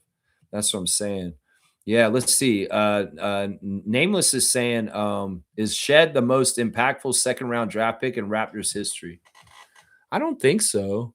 I mean, I'd have to have a list of all those names to kind of figure it out. I think Norman's a second round pick. And in some ways, you might have to put him at the top of the list right now, especially with where he's come to this year with the All Star nod in Miami. That Norman is a second round pick, and well, in some ways, he's accomplished way more than Shed so far, and even for us in his career on the Raptors with the championship and all the playoff stuff he did for us at the different times when he was in the Raptors jersey. So I would think Norman is. I'm pretty sure Norman's a second round pick too, right? So I may be wrong, but I'm pretty sure he is. Let's see. KT is saying at this point, you got to keep this core. This is a special unit. Yeah. Yeah. I mean, Bobby knows best, and we'll see what he figures out this summer. But all things in the right order. Game 7 tomorrow. That's right. Star J. That's right. Neil saying Scotty and RJ, woo, they're setting the stage for this team. They're great leaders. They really do set the tone for get after it and energy and how they have to do it. That's right. HC's in the house. Our Raptor Freak, our Raptor Freak NBA fantasy champion for this year. I still got to get you your trophy. So shoot me that email still, HC. RJ Little Bro was an angel in the outfield. Yeah. I love that storyline. And you guys are right, man. That may be an X factor for RJ is the memory of Nathan and Nathan looking out for him and as an angel on his shoulder. Yeah. I mean, I'll believe in that. That shot last night was very like that, right? Kenrick James is here. Good to see Kenrick Chronic Art James. Y'all, Kenrick is a tattoo artist in the greater Toronto area. And if you guys need any great Raptors tattoos done, call up Kenrick. You can find him on social media. He does great art on your body, but he also does great art on canvas and drawing and sketch. So if you have any artistic needs and you want a very high quality artist, Kenrick Chronic Art James, you can find him on social media and contact him if you want a Raptors tattoo. He can make a really nice one for you. He's saying that Cleveland doesn't understand how the Raptors do things. They took us lightly. They really don't know what to expect from us. We have them shook up. Yeah, Kenny was very positive about his team last night after the game. He said, "We did a lot of things really well. I was really proud of our team. We just didn't get it done." And he blamed our energy from our crowd. He said that the crowd really pushes them here at home and really gets them to newer levels, higher levels because of it. So, yeah, Kenny actually was very positive about his team. He wasn't down on the Cavs. He felt like they fought really well. They made a lot of good adjustments. It just didn't work out for them to win. So, yeah, he was actually really positive about them. But I think you're right. In some ways, not only has the Cavs taken us lightly, but the NBA media and the whole thing of the NBA has taken us lightly. And that's an understatement, I think, Kenrick. I think that's an understatement. Fiercely saying, I love how media, whether American or Canadian, referred to Jurassic Park, not the other one. Yeah, that's what it is. They're going to try and brand it as a tailgate and all this stuff. They have these 2 new hosts that are doing pregame. They seem okay. They seem like nice people that they're doing it. They're very enthusiastic and talking about it. But, be careful. Make sure you're good, positive fans for the team. I would say hosts of the pregame in the Raptors arena. But yeah, Jurassic Park is always going to be Jurassic Park. And they had a little segment where they asked some people, when's the first time you came out to Jurassic Park? Some of them were just in that series. Some of them were in 2019. And there was one lady who said she had come out to Jurassic Park in 2015 as one of the original times before MLSC took over controlling it. So yeah. Jurassic Park is the name, and that is exactly right. That's right. It's not a tailgate. There's no cars out there. Real Shere Khan saying, good morning, Raptor Freak family. That was something special, eh? GTA does have that talent. The bounce doesn't lie. However, you look at it, no one can deny this team is special. Can't wait for game 7. Let's go Raptors. I love the enthusiasm from a one-time Raptor Freak Rookie of the Year, Shere Khan, the MVP of the Raptors Tonight show with Randy Urban and the panel at Real Sports. Yeah. Shere Khan is a true Raptors freak, a passionate one, and you can feel his excitement through this comment. I love it, man. I love it, Shere Khan. You have a great Saturday, and we're going to kick some butt tomorrow. That's right. Namus is saying this. Nathan Barrett had his hand on that ball as it was 4 feet in the air. Yeah, believe that. Well, RJ was very confident, even though a lot of us were like, man, that's a bad shot. Why did he take that? But he knew as soon as it went straight up. And this is crazy. Sometimes those shots will just go up high on the backboard. This one went all the way up to the shot clock. It went all the way up the shot clock and then fell all the way down. It had a lot of distance to fall and get off track. But RJ knew because it left his hand that it was going to go straight up in the air and drop right through. He knew it. He knew it, but he may have been the only person in the arena that knew it. Everybody else was gasping and going, "Oh my God. Oh my God." And I even like already started to say, and a lot of people said this on Reddit and other places. I was already cursing and mad because we thought he'd missed it, but then it went in. I mean, I was one of those people. I didn't think it was going in. And I was like, when it went in, I was like, oh my God, it just went in. I was like, what? This is amazing. This is so good. Raptors champ saying AJ Lawson's defense in the end really helped CMB get that turnover. Yeah. Yeah. They're giving a lot of credit to Colin for getting his hand in there on Evan Mobley and making the ball go off him. And also give credit to referee Irvin for making that tough call. That could have easily been another foul on us. They called instead, but they very much called it in a very fair way. And that's what I'm saying. Give some credit to Mitchell Irvin because he made that call right there and he pointed for us to have the ball. And that could have been out of bounds. That could have gone a couple ways. It could have been a foul on Colin. It could have been he looked at it as Colin hit it out and it's still Cavs ball. But no, he made the thing off of Evan's hand and out of bounds on the Cavs, and it's Raptors ball. And so you got to give credit. Sure, a lot of people are giving credit to Colin for making that steal. But, you know, like you said, AJ Lawson helped set that up. And then also give some credit to referee Mitchell for making that tough call at that time. That's right. HC saying Raptors best keep their pocketbook open for RJ and stop their foolishness. Yeah, I have no problem with them paying him. In fact, you know, the other thing is he loves playing for us. And much like Tim Duncan, he may do a team-friendly deal because he does want us to win, and he's a hometown hero. And in some ways, it's not necessarily about getting the most money for RJ. It's about staying in Toronto and winning a championship with them. That's the thing. In some ways, that's another reason why we should value him right there. Most of the guys in the league just want that bag, like Fred VanVleet, and go get the bag in Houston. But RJ's, I'll bet you, if you ask RJ's priorities, is to stay in Toronto and win the championship here. It's not about getting the most money in the world. In some ways, and that's not common in this league. Most guys are going to think bag first. And I will bet you money RJ will work with Bobby Webster to make a team-friendly deal, just like Tim Duncan, just like Jalen Brunson, to help the Raptors have a better chance to compete for that NBA championship. Because honestly, in some ways, it's a good economics for himself. You know, if he takes less money on his contract, they get paid, get better team around him. We win the championship. You can just think about all the economic opportunities for RJ as a Toronto kid, win it for Toronto after that. Trust me, it's good business. You give a little in your salary, and you're going to make all much on the endorsements and everything else after the glory. That's what I'm saying right there. And you know, he's like that. He's like that. I'm just saying he will take a discount to help the team. I'll bet you he will. G's saying this. Did you hear what his dad said? What is it going to take for this organization, for the city to love my son, to recognize what he does for this team? RJ haters, stop your toxicity. You know, he said that a while back. And, well, I don't think he has to say it now because I think what it takes is what happened.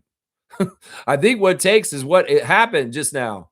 That I think that it has happened, that these people are laying off of him. And there's so much apologies on Reddit and other social media about the way they've treated him this year. And they're like, man, we were so wrong. Once again, y'all were wrong. You were wrong about Quickly. You're wrong about RJ. And yeah, you find out, nephews and casuals.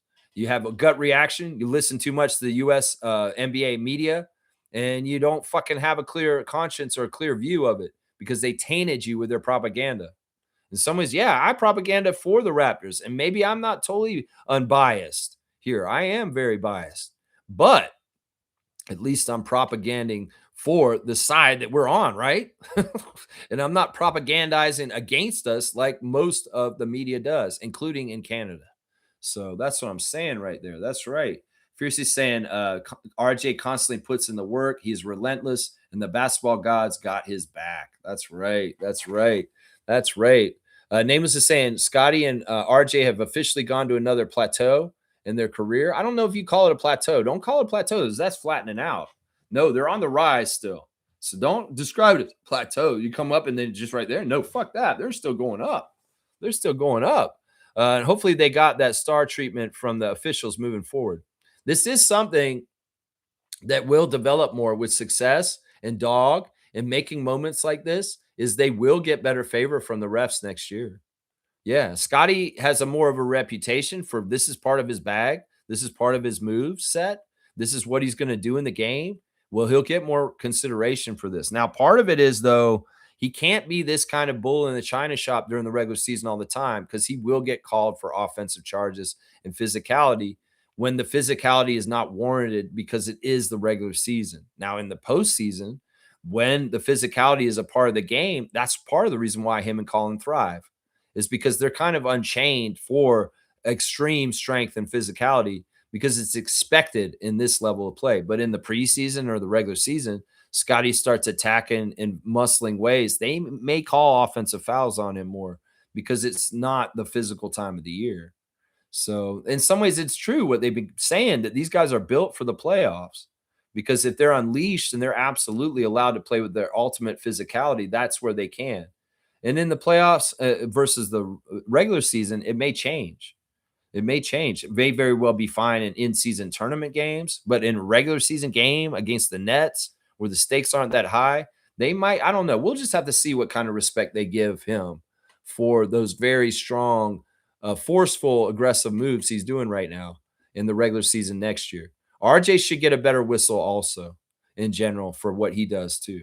So yeah, I agree with this, man. Kareem saying, "Hey Rogers, you see that when Raptors are on the court, there's angels, but when you lay down the ice, there's ghosts. Time for the Maple Leafs to leave. Maybe they should play at Paramount." All right, Kareem. In some ways, we're supposed to be positive and happy right here. We don't even need to bring the Leafs up. First of all, that's just tainting things here. We saw a Leaf at the game downing beers like crazy because he's probably alcoholic and he's sad because his team's out and he sees the Raptors in the playoffs, and this guy's like just chugging beers on TV. Like, what an idiot. Like, dude, that's not the right look, man. That's not the right look. I guess in hockey, you can drink a lot of beers and have a beer belly and still play a very good hockey game. In some ways, it's not good look to me, as far as I think right there. That's right. Monique's saying RJ fucking Barrett. That's right. That's right. Doghouse is saying this also. Look at the difference they treated OG with before he went to New York. Before he went there, no one ever talked about him. Yeah, he's a very good example of the bias and the overlooking of our team. And just how, like, it's a good example of how if they want to market somebody, if they want to put a spotlight on them, if they want to make them more elevated in the eye of the public, they can. It's they pick and choose who they want to do that to. And as soon as OG switched from red and black to orange and blue, well, all of a sudden it was open season to market the hell out of him and talks glowingly about him. And the consideration for defensive team and defensive stuff all of a sudden comes flooding in once he's out of Toronto. Yeah, this is something that is a very good example of this, Doghouse. And thank you for pointing it out. Yeah, it's a very good example of it. G saying those fans mostly came from that YouTuber site, from Idiot, He Who Shall Not Be Named, Robert Pensair, Robert Misovich, Mr. I Got Caught with Porn on my show and my live stream on the screen, Mr. I'm So Miserable, I keep my hat down like this and mumble into the, hi guys, I'm going to talk about Scotty Barnes glowingly for half an hour and I'm going to dump on all the rest of the Raptors. Thank you for watching my miserable, depressing ass. And in some ways, if you really want to feel happy about the Raptors, you should watch Raptors Freak. Yeah, I don't know. Is that who we're talking about? You're saying that's where all these people come from? Is from that idiot Pensair Basketballs channel? Yeah, I would agree with you. It's probably right. That mentality of being like that, these wannabe analysts that want to fucking talk all this. I know people say you're calling the kettle black, but if you listen to me and how I talk about basketball, you may understand that there's some things that I understand about basketball that Robert Misovich will never understand. He'd never understand. So if this is a place where these people emanate from, well, we'll be the antidote. We'll be the opposite. We'll be the reaction. We'll be the ones that are truly standing for the team and standing with them this whole time and not just picking one team member and just glazing them constantly like he does for Scotty Barnes to disregard all the rest of them. Yeah. That's where they came from. They come from there. They think Scotty's comments have settled them down.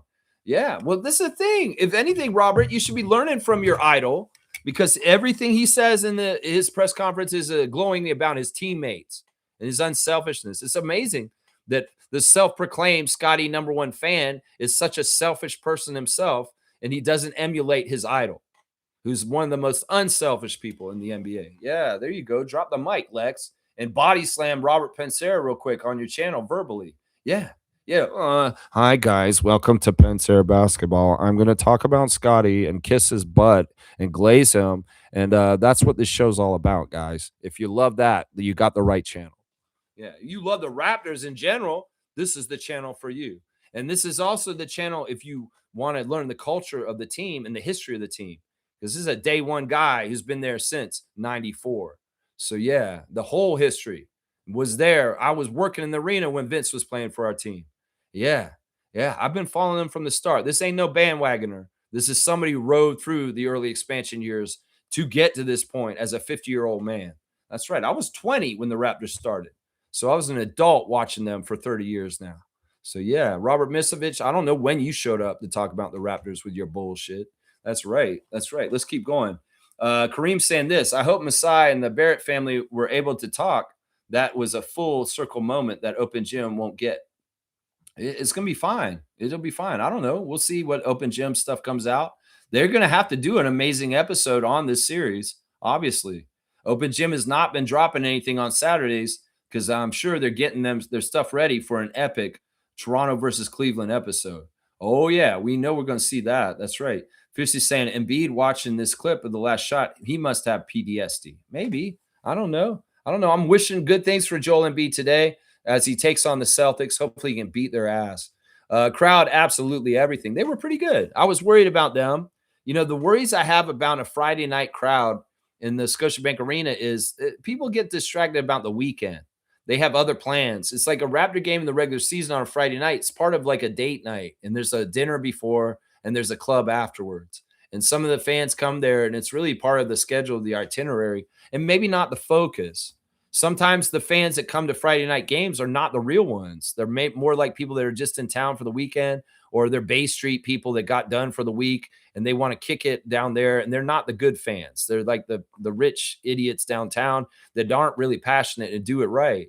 So I had some worries about this. There's worries for a 1 o'clock game on a Sunday, the game I went to last Sunday, with not being awake and a family crowd with more kids and it just not being the right energy. Well, we went down there and made sure it was right, Adrienne and I, on Sunday. And last night I wasn't totally sure.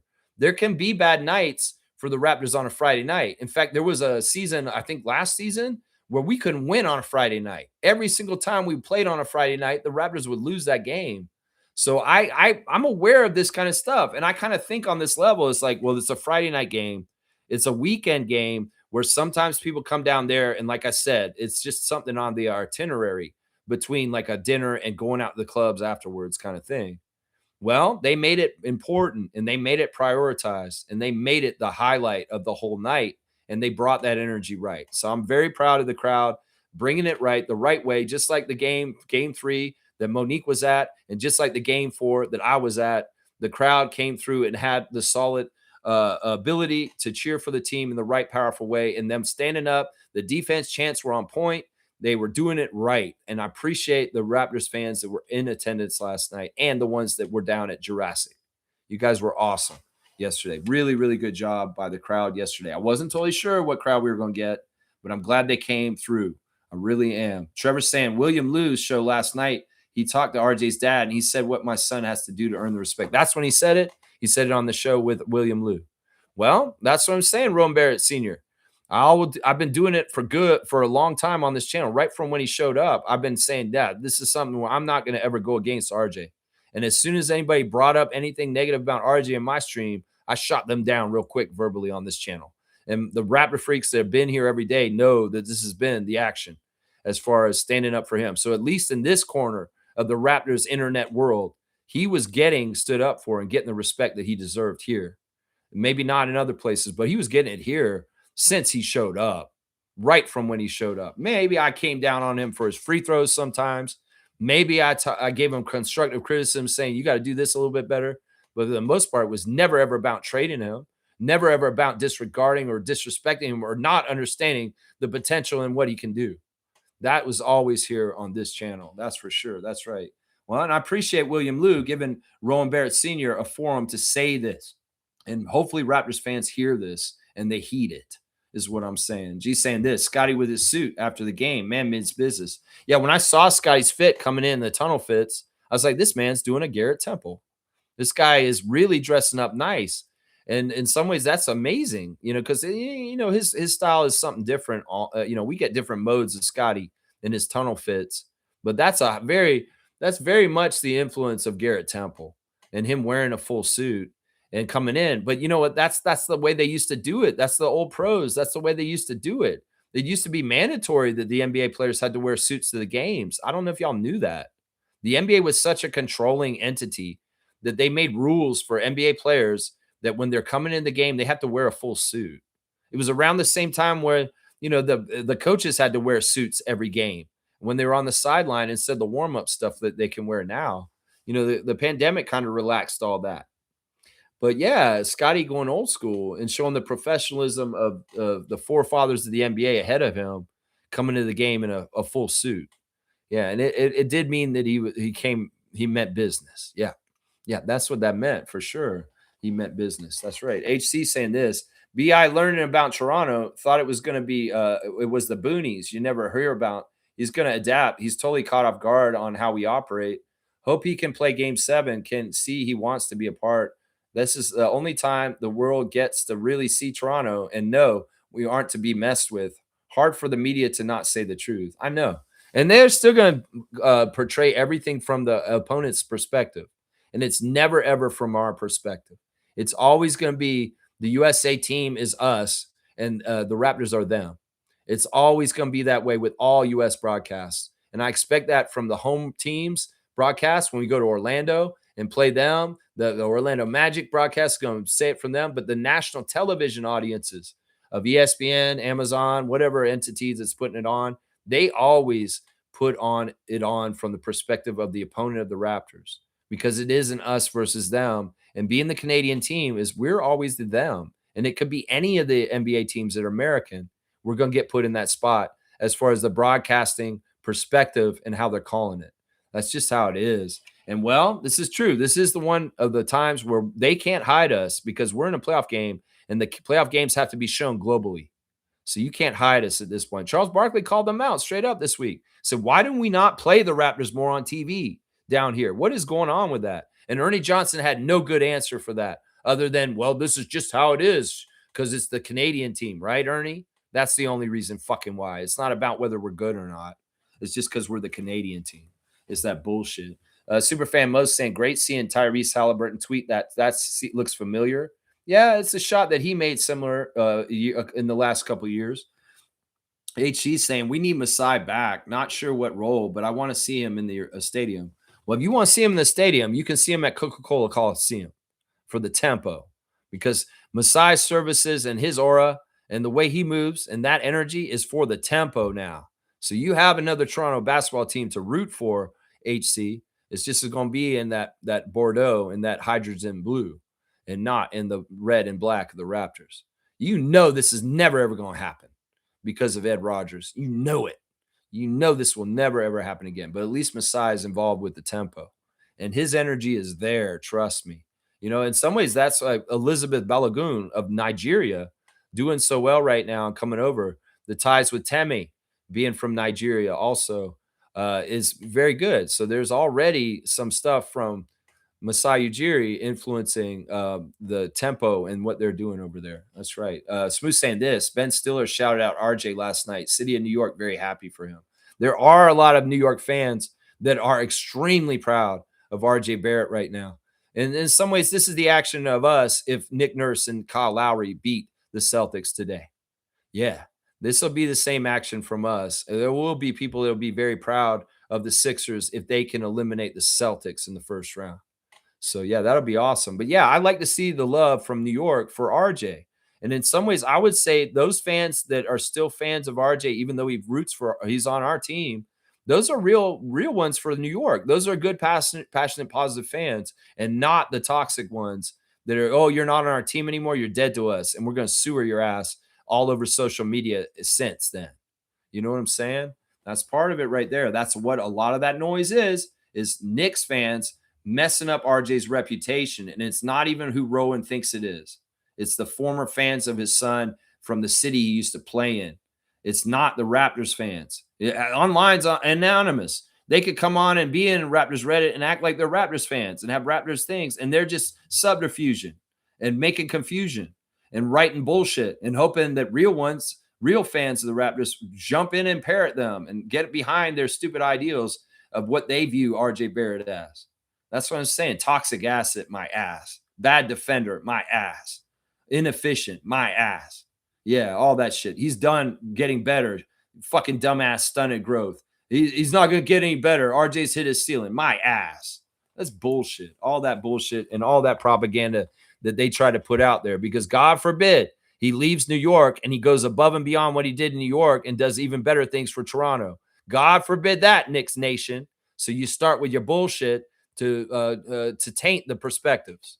Yeah, that's what it is, y'all. If you know it, if you can talk about it and you can see it and you know what I'm saying is true, then you can see through the bullshit and stop falling for it, Raptors fans. Don't fall for the Knicks propaganda on RJ and Emmanuel. Let's just put it that way. Nobody in the United States knows the Raptors better than the Raptor Freak or the Raptors fans that are paying attention. Nobody on TV down there. Nobody that talks about basketball. And there are experts. They don't pay attention enough to have a fucking learned opinion on us. That's just the damn truth right there. That's right. Let's keep going. Nameless is saying Masai's new office is probably across the hall from Bobby's. No, it isn't. Because Masai's office is not at Scotiabank Arena. It is not. They are not working for the same people at this point. That's just how it is. HC saying this, is there some NBA reward they can give Colin Murray-Boyles? Because he's playing big man ball. Don't see any rookies doing what he's doing for their team. Well, I would say this, HC, that man deserves to be all rookie first team is what I would say.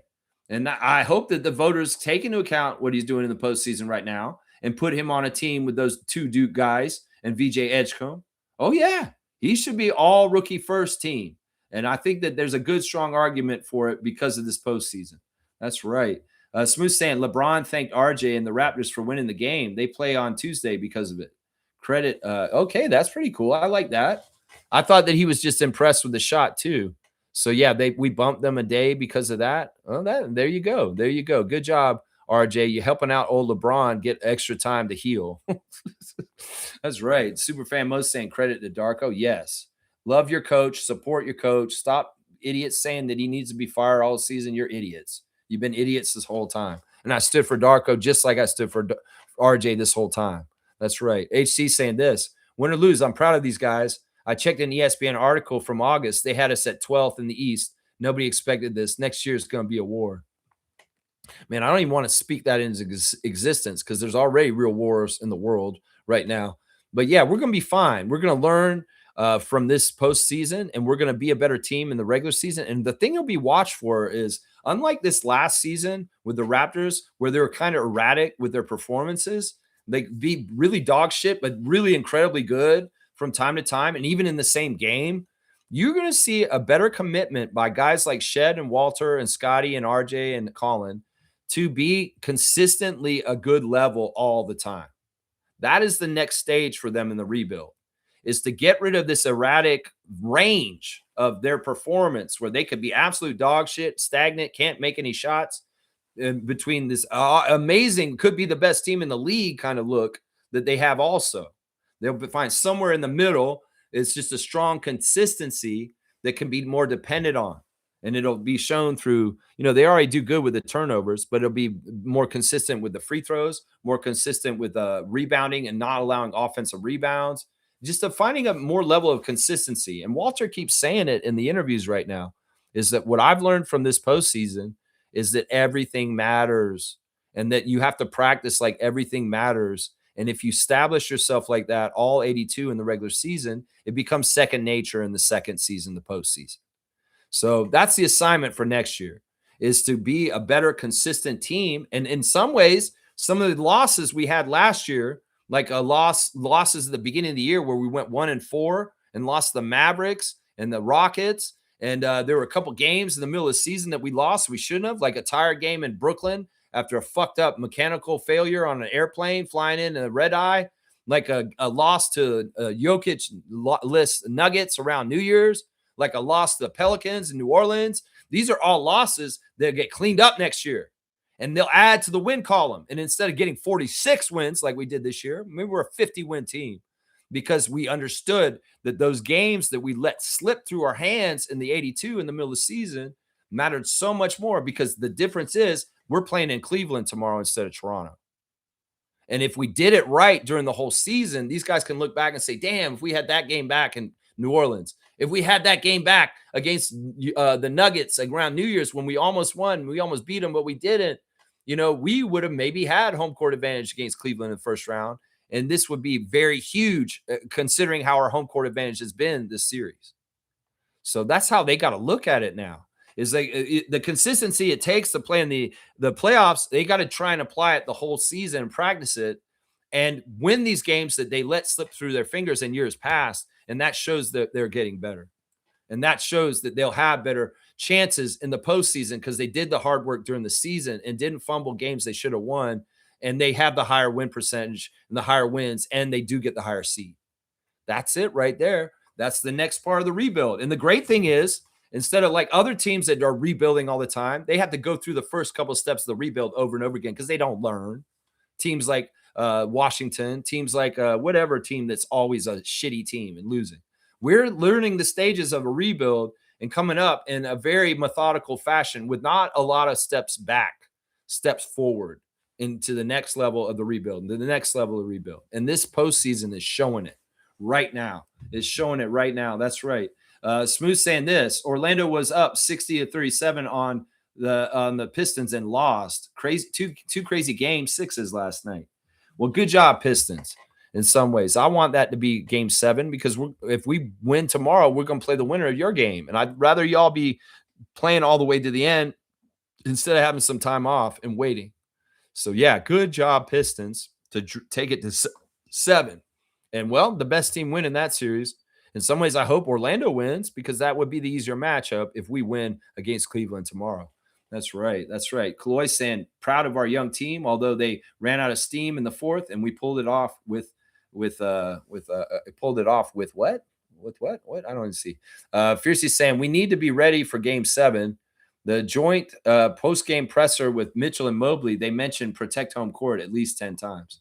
Well, yeah, that's the whole theme of this series. It's stayed true. The home court team has won every game. And well, if that pattern stays true, Cleveland wins in game 7.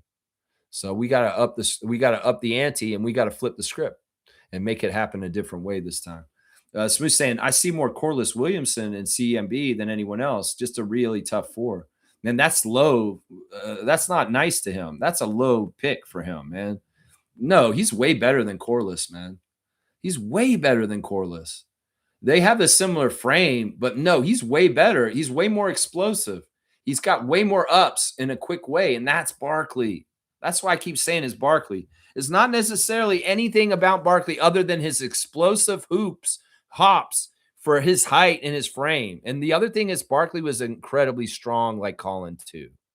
Barkley was 6'5", really, and he had such a strength that he could muscle centers around. That's another reason why I see the parallels between Colin Murray-Boyles and Charles Barkley, because he has a crazy grown man strength and a smaller frame and a smaller height that is able to throw people around like Akeem Olajuwon and Dikembe Mutombo. And Colin's able to do that too. He could be a equal strength matchup with Steven Adams. Yeah.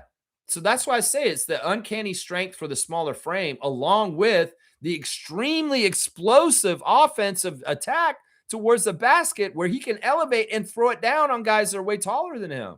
Corliss Williamson wasn't like that. You're underplaying what Colin is when you say that. In some ways, it's insulting. It's insulting. Corliss was a great college player, a shitty NBA player, if you ask me. Corliss Williamson was a way more important to Arkansas Razorbacks for Nolan Richardson than he ever was for any NBA team that he played for in the NBA. And that's just the truth. Colin Murray-Boyles will be the reverse of that. Sure, he has good things he did in South Carolina, but I think Corliss actually won a national championship with Arkansas, right? Colin didn't win a national championship. His glory and his destiny to win things is in the NBA. Corliss Williamson's was in college basketball. And that's a difference right there. That's a difference right there. Paul B is here. I love it, Paul. I said earlier, we need a Scotty Barnes highlight reel of him dunking on superstars or blocking them. Raptors have so much heart. It's incredible to watch. That's right. That man's watching from the state of Wisconsin. We got Raptor freaks all over the world, including in the United States. And Paul B is a real one for the Toronto Raptors, even though he lives in Bucks country. That's right. Smooth saying Jack compared Scotty to a Magic Giannis hybrid. There you go. It's a little bit closer to what I've been saying.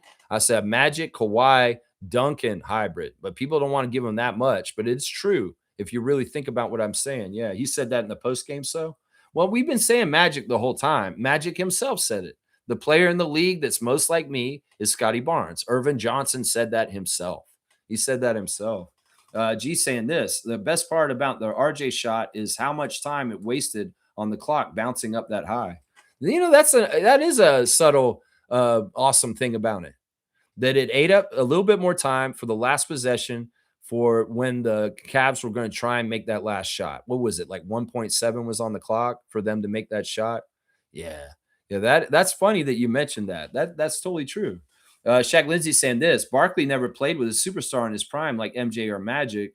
Well, this is great because Colin hasn't hit his prime and Scotty's about to hit his. I know they're on the same timeline, you know, because Colin's a little advanced for being a rookie, just like Jacoby and Jamal. And man, I'm just saying, you guys, you don't have to agree with me about the Barkley Colin comparison, but people really know Charles Barkley from back in the day and how he was with his explosive leaping, his strength. That is the things that I say are the parallel right there, is his strength. And also, Charles had underrated hands. Like, he was able to get his hand on the ball and steal a lot of balls. And he was also a very good shot blocker. Like, his leaping ability for his height, he would get up there and he blocked somebody like Dikembe Mutombo. Like, seriously. So some people may be sleeping on the Barkley comparison because they just know Barkley as this loudmouth on inside the NBA, and they don't really know him as the player and the player type that he is. Sure, Charles Barkley was an extremely good offensive player who demanded the ball and made a lot of scoring and points. And Colin may never be on that level with his offense.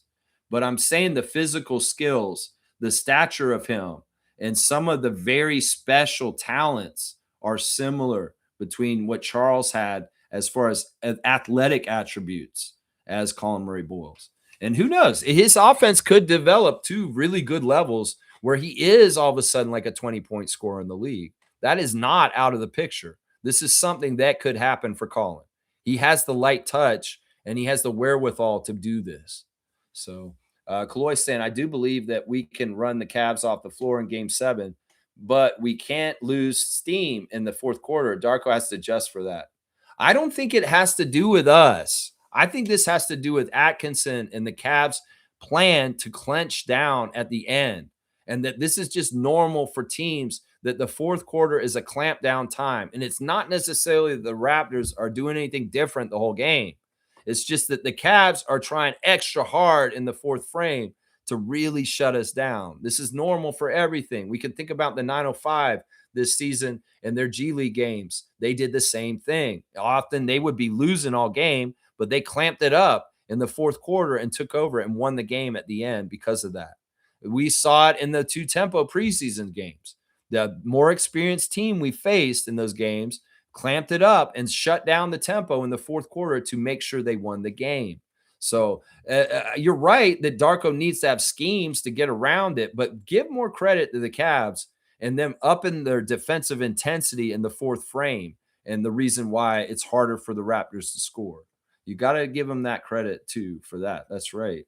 Let's see. Superfan Mo's saying, I love Darko's message to the guys ahead of game 7. Yeah, I don't know what you're specifically saying.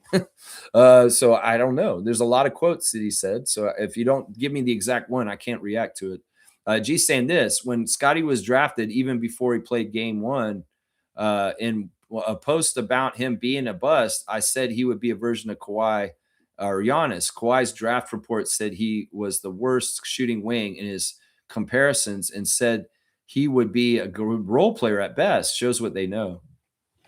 Yeah. I mean, sometimes the eye test without hearing all the bullshit can give you a more pure look. And I've stopped looking at analysts' assumptions about players or anything. I just go on my own merits of what I know and what I see. And I've stopped taking opinions from other people and forming my own opinions because this NBA world is just so full of shit. And half of the opinions on some people are just not right. They either glaze and overinflate a golden boy because they want them to have stature in the league, like Cooper Flag, and they're just going to make everything they do like gold. And then guys that they don't like, they'll portray them as being shitty in every which way, like RJ Barrett may get that treatment sometimes. So I've stopped depending on any analyst or expert. I don't care what they're on, ESPN, Sportsnet, TSN. They write for the paper. I don't give a shit who they are. I'll see from my own two eyes. I'll watch the games myself. I'll listen to players in their interviews and the coaches. And that's all the information I'm taking in. I've completely cut out opinion pieces. I don't watch any of the other Raptors YouTube channels. I don't watch Hello and Welcome. I don't watch Raptors Republic stuff. I don't pay attention to anybody else's opinions. I watch for myself, my own two eyes, and I assess for myself. So if you're hearing me with my opinions, and I say something that's similar to somebody else, it's not because I'm ripping them off because I didn't watch them. I'm just saying it because I saw it myself. That's right. Yeah, I'm sick of it. That's why I don't look at any of them anymore. I don't read articles that Grange writes. I don't read articles that Kareen writes. I read Josh Lewinberg because I trust him.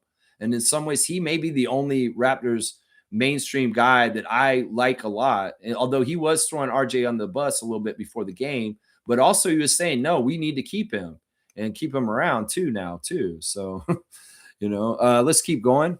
Let's see. Shaq Lindsay's here. Good morning, Shaq Lindsay. Game 7 without IQ and now BI. Damn. Imagine if they were healthy, win or lose, we have already won. I agree with this. I mean, we're playing with house money. We've had a successful year, no doubt, this year. And whatever happens tomorrow, we'll hold our head up high, whether it is an L or a win, and we get more games and we get a second round. And woo-wee, that is totally possible. And with the way Scotty's moving and his intention and his drive, I wouldn't count Scotty out from changing the trend and getting a Raptors win on a Cleveland Cavaliers playoff floor. I wouldn't count him out because the desire and the will for him, the drive, a lot of it is in his hands. He has a lot of power to determine this. We saw how his power was last night. That's what I'm saying. That's right. Most saying I wasn't expecting OT. Yeah, it's like the Spanish Inquisition. No one expects the overtime. Shaq Lindsay saying, I hope Ed Rogers sees the passionate Raptors fans inside the arena and outside and captivates on it. Captivates on it. The one thing I want to say about this, and this is the thing most Raptors fans are saying now, we need to make RJ long-term plans for us. Okay? If there was any kind of plan next year to do something with his contract because of expiring or whatever, Bobby, you need to get him nailed down into the future because once again, the synergy between Scotty and RJ is top-notch, and it is a big part of our success. And we could go forward with Scotty and Colin and other guys, but I think RJ is a very special ingredient to this mix and why we're doing this. So, Bobby, talk to Keith Pelly and tell him this is why we need to do this and sell him from the economical standpoint because this is what they care about. Obviously, you say it like this: I'm new a reenactment or a dramatization. Keith, I want to talk to you about something. Oh, what is it, Bobby? Come on in. I hope you're having a good weekend. Yeah, I am. RJ hit that shot last night. Did you see what happened there in the game last night, Keith? Oh my gosh, wasn't that great? We're gonna make so much money. Oh my gosh, Ed's very pleased. Ed's very, very pleased. Well, RJ's on an expiring contract next year. And I think that in some ways, he's a very smart investment economically. I think that Ed could make a lot of money if RJ's still on the team because of the Canadian connection and the passion that he's bringing out in the whole nation. There's a lot of fans that aren't totally real big Raptors fans that are getting on board all of a sudden. And that means more merchandise sales. Bobby, you're right. Maybe we should greenlight a big contract for RJ to go forward in the future. Oh, I love it. I love it. You're not ruining my weekend. Okay, Keith. Glad we had this conversation. All right. Thank you. Bye. Yeah. There could be something like that. Dramatization there. like Unsolved Mysteries or Rescue 911. We did a dramatization of Bobby Webster talking to Keith Pelly after the game last night. That's right. Sign RJ. That's right, Shaq Lindsay. Sign RJ. G saying this. I trust my boy. Shot went in. Game 7, baby. I love this too. It's like sometimes, there's so much ego with the top guys on the team. In some ways, it's kind of like, yeah, he's getting all the spotlight. There's always going to be some sort of lingering weird shit between Jaylen Brown and Jason Tatum. But with RJ and Scott, it's pure, true friendship and love and like admiration. Scotty always gets kudos from RJ. RJ said, man, Scotty's so amazing, man. He's so good. You see what he does out there? I love playing with him. He's so much fun. And Scotty's like, man, I played against RJ in high school. I know what kind of competitor he is. Man, I just trust RJ. And I love playing with RJ. He's so fun to run down the court with and find with a pass. And he's always money when he makes his layup. This kind of synergy is awesome. And this propping up of each other, this is ideal. And this is not always for granted. You can have two superstars on your team and they're not totally on the same page and they just coexist for the team. This is a pure, true friendship and a pure, true partnership that is very, very full of possibility for a lot of success in the future. And that's what I say about that. Yeah. G says Ed cares about money. Maybe now he will see how loved RJ is and how financially good that is for him as a result and paying the man. Yeah. Yep. That's kind of what I was doing there with that dramatization. That's right. We're over 3 hours. It's a Lexathon. RJ's the hero, and we got to do it this way. That's right. Are we going to go for 4 hours today? Oh, my gosh. Maybe we will. Maybe we will. Oh, my gosh. We could actually. They could actually do it. Yeah. Let me see what else y'all are saying in the chat. I lost my place. I want to make sure. Shaq Lindsay saying there's no question RJ wants to be here, and the fans want him here. Ed Rogers, put pen to paper, and let's get it done. Yeah. Yeah, and I'd like Bobby to do this preemptively. This is something that strategy him and Masai have done in the past, just to shut the freaking media up for like all their bullshit. We could have next year all kinds of dumbass stories come from Michael Grange about RJ's expiring contract, and the Raptors have to make decisions. Think about all those stupid times with Pascal and Fred and the dumb shit with their extensions and trying to make contract decisions with them and all this kind of stuff. Yeah. Do we need this drama, this distraction, this unknown, this stupid shit, this circus? Bobby, tie him up and get it done ahead of time. And let's avoid a lot of this unnecessary crap that Rowan Barrett Sr. is talking about. You know what I'm saying? In some ways, Bobby's done this strategy with Masai in the past where they will tie up things, loose ends early, so that there's no questions about dumb shit. You could think about the extension they gave Brandon right away. Brandon showed up, and one of the big questions was, well, Ingram's got this contract, and you guys just signed him. Well, instead of going through the speculation about what's going to happen with Ingram, they went ahead and gave him the extension, even though he had not played for us yet last year, right? So that was kind of like preemptively heading off all the controversy and media and all the bullshit. If you did this, Bobby, it might be strategically smart because there may be a lot of extraneous noise that's absolutely unnecessary, and that your plan is to try and do something with him and you're just waiting for the right timing. Does that make sense what I'm saying right there? Because I've seen them do that in the past, right? Masai and Bobby will tie up a contract situation early just to end the fucking media's bullshit, right? Right. Let's see. G saying a few months ago, Rogers called me to solicit business. I told the sales guy, if Rogers trades Barrett, lose my number. And he was like, oh, okay. All confused. That's hilarious. Thank you for the subscription. The Wolf Perry. I love. And you got that heart there. Yeah, I love it, man. Thanks for the subscription. I really do appreciate it. Superfan Most saying, seeing Scotty set the tone. Chef's kiss. Okay, yeah, you're making me think of the old Gubstown guy who did the chef's kiss all the time. Fiercely saying Nako and disappearing joke in the disappearing joke. Yep, Magic's missed 23 straight shot attempts. Wendell Carter had 0 rebounds and played 32 minutes. Wow. How you feeling about that, Angel Reese? Wow. Yeah, they did disappear. That's crazy. Shaq Lindsay saying this, trade RJ. Why?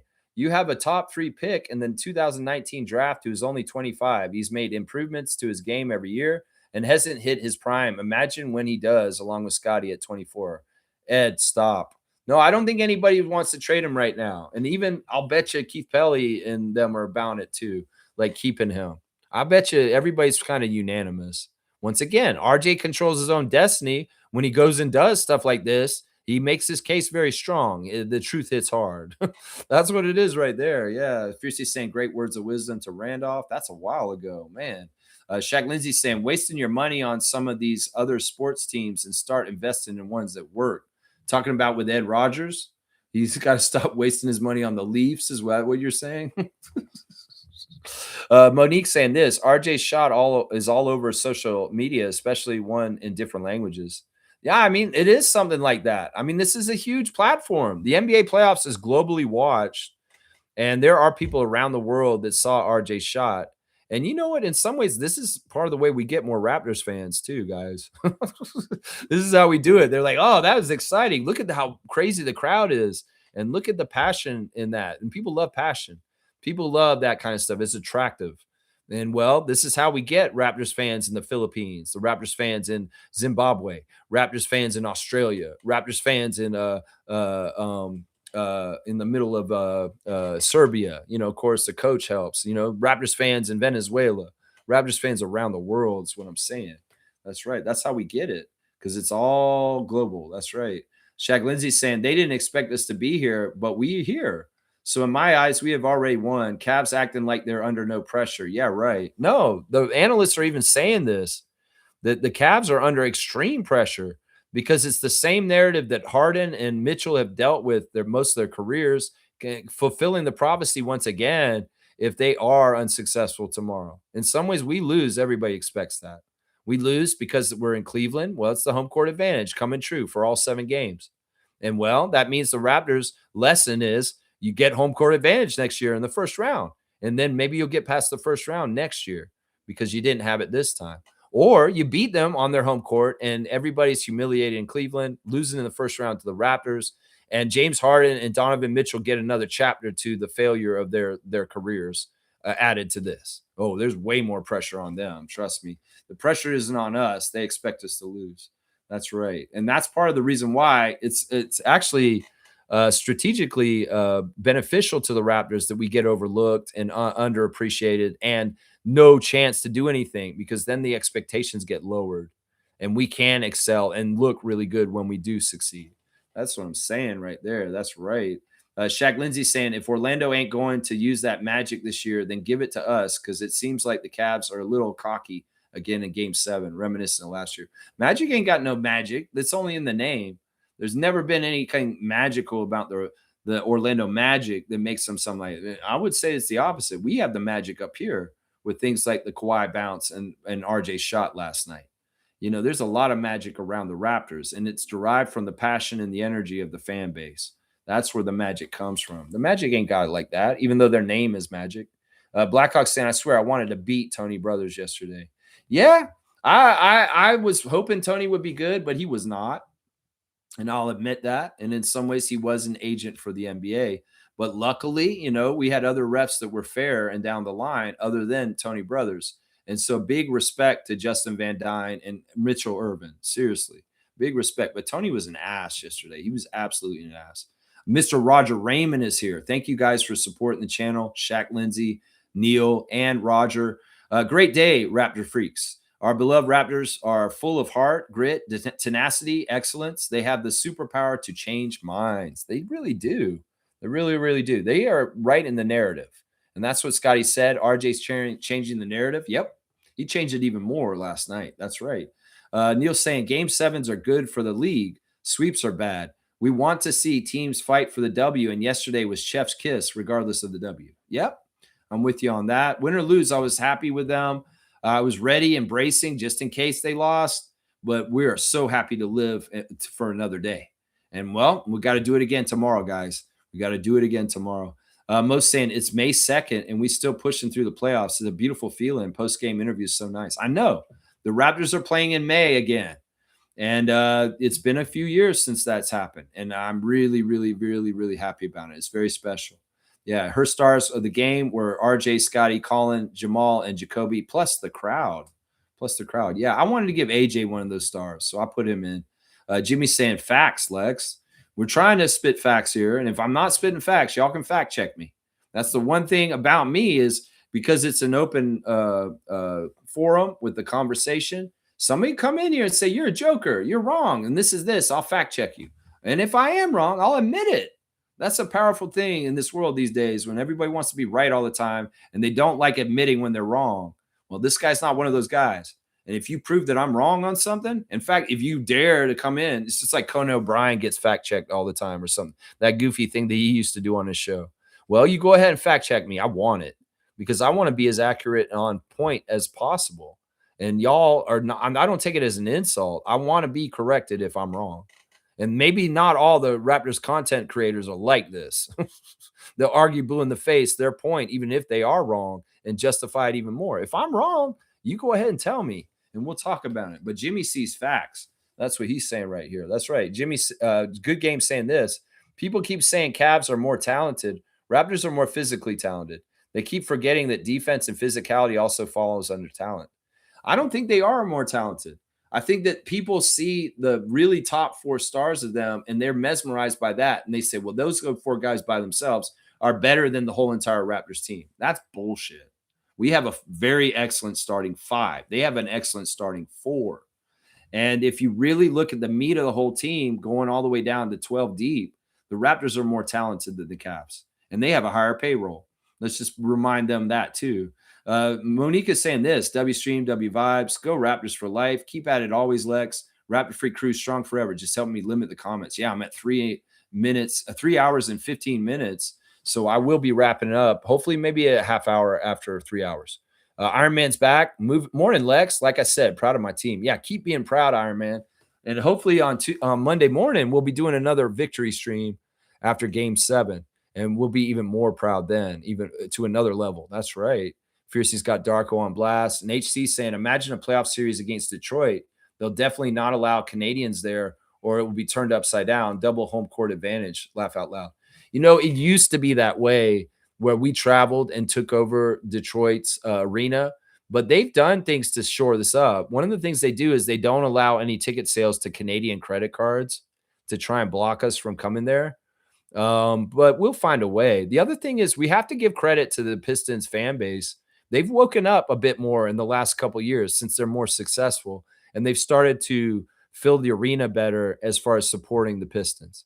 But those periods of years where we took over and we used to call their arena Raptors home arena B, those are over because the Pistons fans are back up after a regular season like this year for them, and they're filling their seats better. And the empty seats that they didn't sell that were filled by Raptors fans aren't happening as much. But you're right. We will find a way to get across the border and be there. And don't get it twisted. They'll be coming to us too if we get this series with them. They'll be in our arena also. You know they will. Because the Cleveland fans came up. They made that drive just like Detroit fans would too. And that's not that far. Cleveland to Toronto is not that far. And that's why people have been going to both the games, vice versa, right? Fiercey saying official Toronto Tempo have waived Liz Bellagone. That I don't like that. All right, let me go look at the breaking news. I just made her my player of the game for last night, and they've waived her. That sucks, man, because honestly, she was so good. Official, the Toronto Tempo have waived Elizabeth Balagoon. Thank you, Elizabeth. That don't make no sense. She was like one of the best players in the preseason. This is so weird, man. This is so weird. All right, well, there's your breaking news. She did so well, but she's out. I mean, it may be that she had a real long shot to make the team, but man, she did a really good thing. She made a good case for her. She got some good views. People saw her, and hopefully it'll be good for her career. I hate that. I hate that. She was like my #1 star of the game for the Tempo last night. It's crazy. Stargate's here. I'm late, guys. Good afternoon. Game 7. Go Raptors. So proud of them. Cavs fans, salty tears are so yummy. On that note, all right, let's start wrapping it up. Since I'm at the end of the stream comments, let me just go ahead and make sure I get all my tabs that I meant to talk about.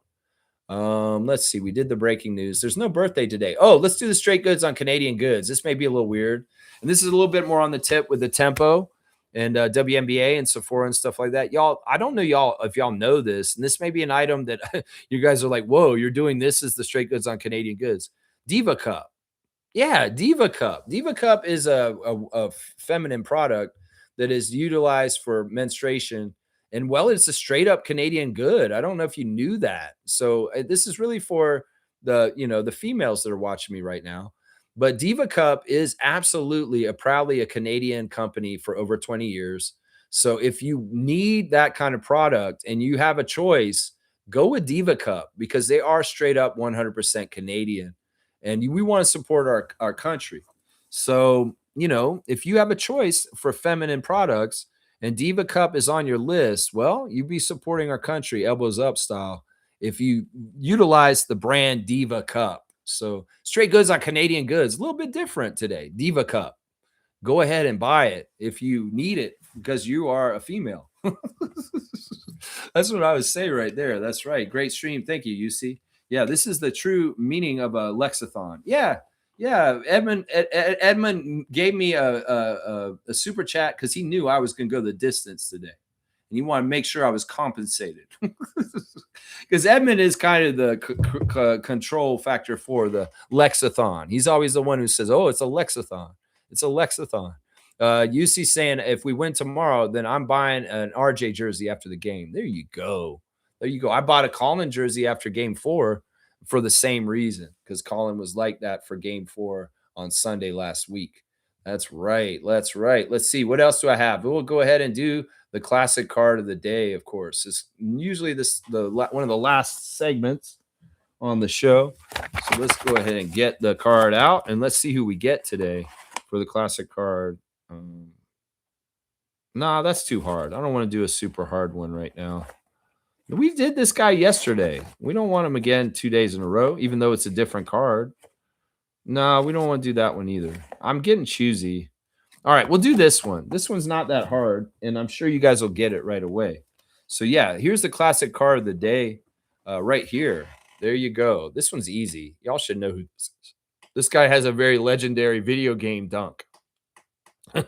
If you know what I'm talking about, you know what I'm talking about. You're old school if you know about this guy in his dunk in the video game back in the day.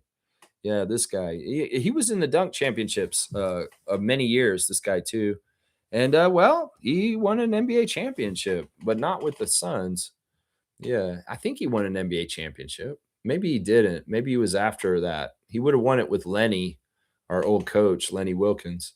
But yeah, classic card of the day. Full name answer. If you want the classic card points, do you know what NBA player this is? UC knows. Wow, UC's going to get the classic card today. It is Tom Chambers. Of course, Tom Chambers still works for the Suns. He's in the broadcast for them and the studio analyst like Leo Routens. But yeah, Tom Chambers had this amazing, crazy dunk from the three-point line in one of the old Sega Genesis basketball games from the 90s. Yeah, you can see he was in the league for a long time before this. He was already in the league for a while. UC is somebody that does not always get the classic card. So I'm very impressed. And you're having a good day, UC. There you go. All right, Tom Chambers, and we're going to give the classic card points. I'm going to go ahead and make it a 100-point card because he was an all-star and he was fairly well known. So it's not like a totally crazy thing. Let's see. Fiercey's saying, thank you for the Diva Cup tip, Lex. I saw it at the pharmacy, but no clue it was Canadian. Yeah, well, that's part of the whole purpose of the straight goods on Canadian goods is making more awareness of purchases that y'all can make to support our economy and our country stronger economically. And that's why I'll bring you guys information about great companies to buy from, like Chapman's Ice Cream, like Diva Cup. That's right. UC say, look familiar for the video game dunk. Yeah, it's such a crazy dunk. He would go like this, like 3 times, and then like all of a sudden be on the rim. He'd be out on the 3-point line at the top of the screen, and then he'd go like this. And he's dunking it. And it's like, whoa. He did have a crazy long dunk where he dunked over people. Like it was nasty, like dunk of death that Vince did to the French guy. Tom Chambers has some highlights like that from back in the day where he's like flying through the air and there's a dude underneath him just getting dragged and he's like dunking on their heads. He was like that. He's a crazy player. In some ways, that dunk in the video game was apropos to something you could do in the real game, but not from the 3-point line. That's crazy. People be jumping from the free throw line like Michael and Dr. J and Chris Boucher, but not Not from the 3-point line. The day that happens in the league is, okay, pack it up. This is Wemby times 1,000. If there's a player that can dunk from the 3-point line taken off, that would be crazy. So crazy. All right, let me wrap it up and get out of here. Thanks for watching the Raptor Freak Lexathon today. My stars of the game for the Raptors game were Scotty Barnes, who's elevated himself to a new face of the league, an all-NBA type legend of talent. And RJ Barrett, the chain winner, who hit the big shot, a Canadian heritage moment went down last night. And RJ Barrett's my second star. Jacoby Walter, my third star, for being a steady replacement as the third banana with BI out. Colin Murray-Boyles for his stout, solid play, with rookie mistakes mixed in. We have to admit, Colin wasn't all perfect last night. He made a lot of dumb mistakes too. But rookie mistakes are going to be happening because he's a rookie. And then my last star of the game, AJ Lawson, for hitting 2 threes and getting that good feeling for the Brampton kid in the middle of a big pivotal Game 6 in Toronto. So those are my 5 stars of the game for last night. In the tempo loss to the Lynx last night, the very recently waived Liz Balagoon was my number 1 star. She was the high leading scorer for the tempo last night. Kiki Rice, our number 1 pick, was my second star, and just arrived from Europe and playing for the tempo in their first game yesterday. Julie Alamont was my third star in the game for the tempo last night. All right, tomorrow, preview for Game 7, the Raptors versus Cavs in Cleveland, and I'll have the referee report. We'll go over who the refs are in the morning, and I'll give you my fair takes on what I think we can see from those refs. And we'll have the latest lineup news and all the other fun stuff we do on this channel every morning, the classic card, the straight goods on Canadian goods, Raptor Freak channel tomorrow, 9:30. You won't miss it for your preview to set you up for Game 7 the right way. That's right. That's right. Nameless saying, I think we can finally put some respect on Pat Delaney's name. All right. I'm going to give you a dunk. Pat Delaney, I always had respect for Pat Delaney. Just because he coached for bad teams before us, like the Hornets and the Wizards, don't mean Pat Delaney's a bad guy. I am Nameless. The guy is awesome, man. What are you talking about? Let's see. Where's Nameless on this chart? I'm going to give him a dunk just for making me laugh at the end of the stream. There you go. You got a Anthony Parker 18 at this point, man. You got that Anthony Parker 18. All right. Yeah, that's pretty funny. I don't know. Pat Delaney's done a good job. I think Coco's done a good job. I think Jama's done a good job. I think that Mike Batiste has done a good job. Drew Jones, Eric Curry, Mary Andrade, Jim Sand, Dr. Alex McKechnie. They're all doing a good job. Rayan Malik. They're all doing a good job. That guy who hands them the bottles that has gloves on and the towels, that guy's doing a good job. I don't even know that guy's name. He's cool. The dude with the cooler that sits behind the Raptors bench. They're all doing a good job. What are you talking about? They're a unit. They're the coaching staff of the Darko Rajakovic, and they're doing a good job. That's right. UC saying, good game.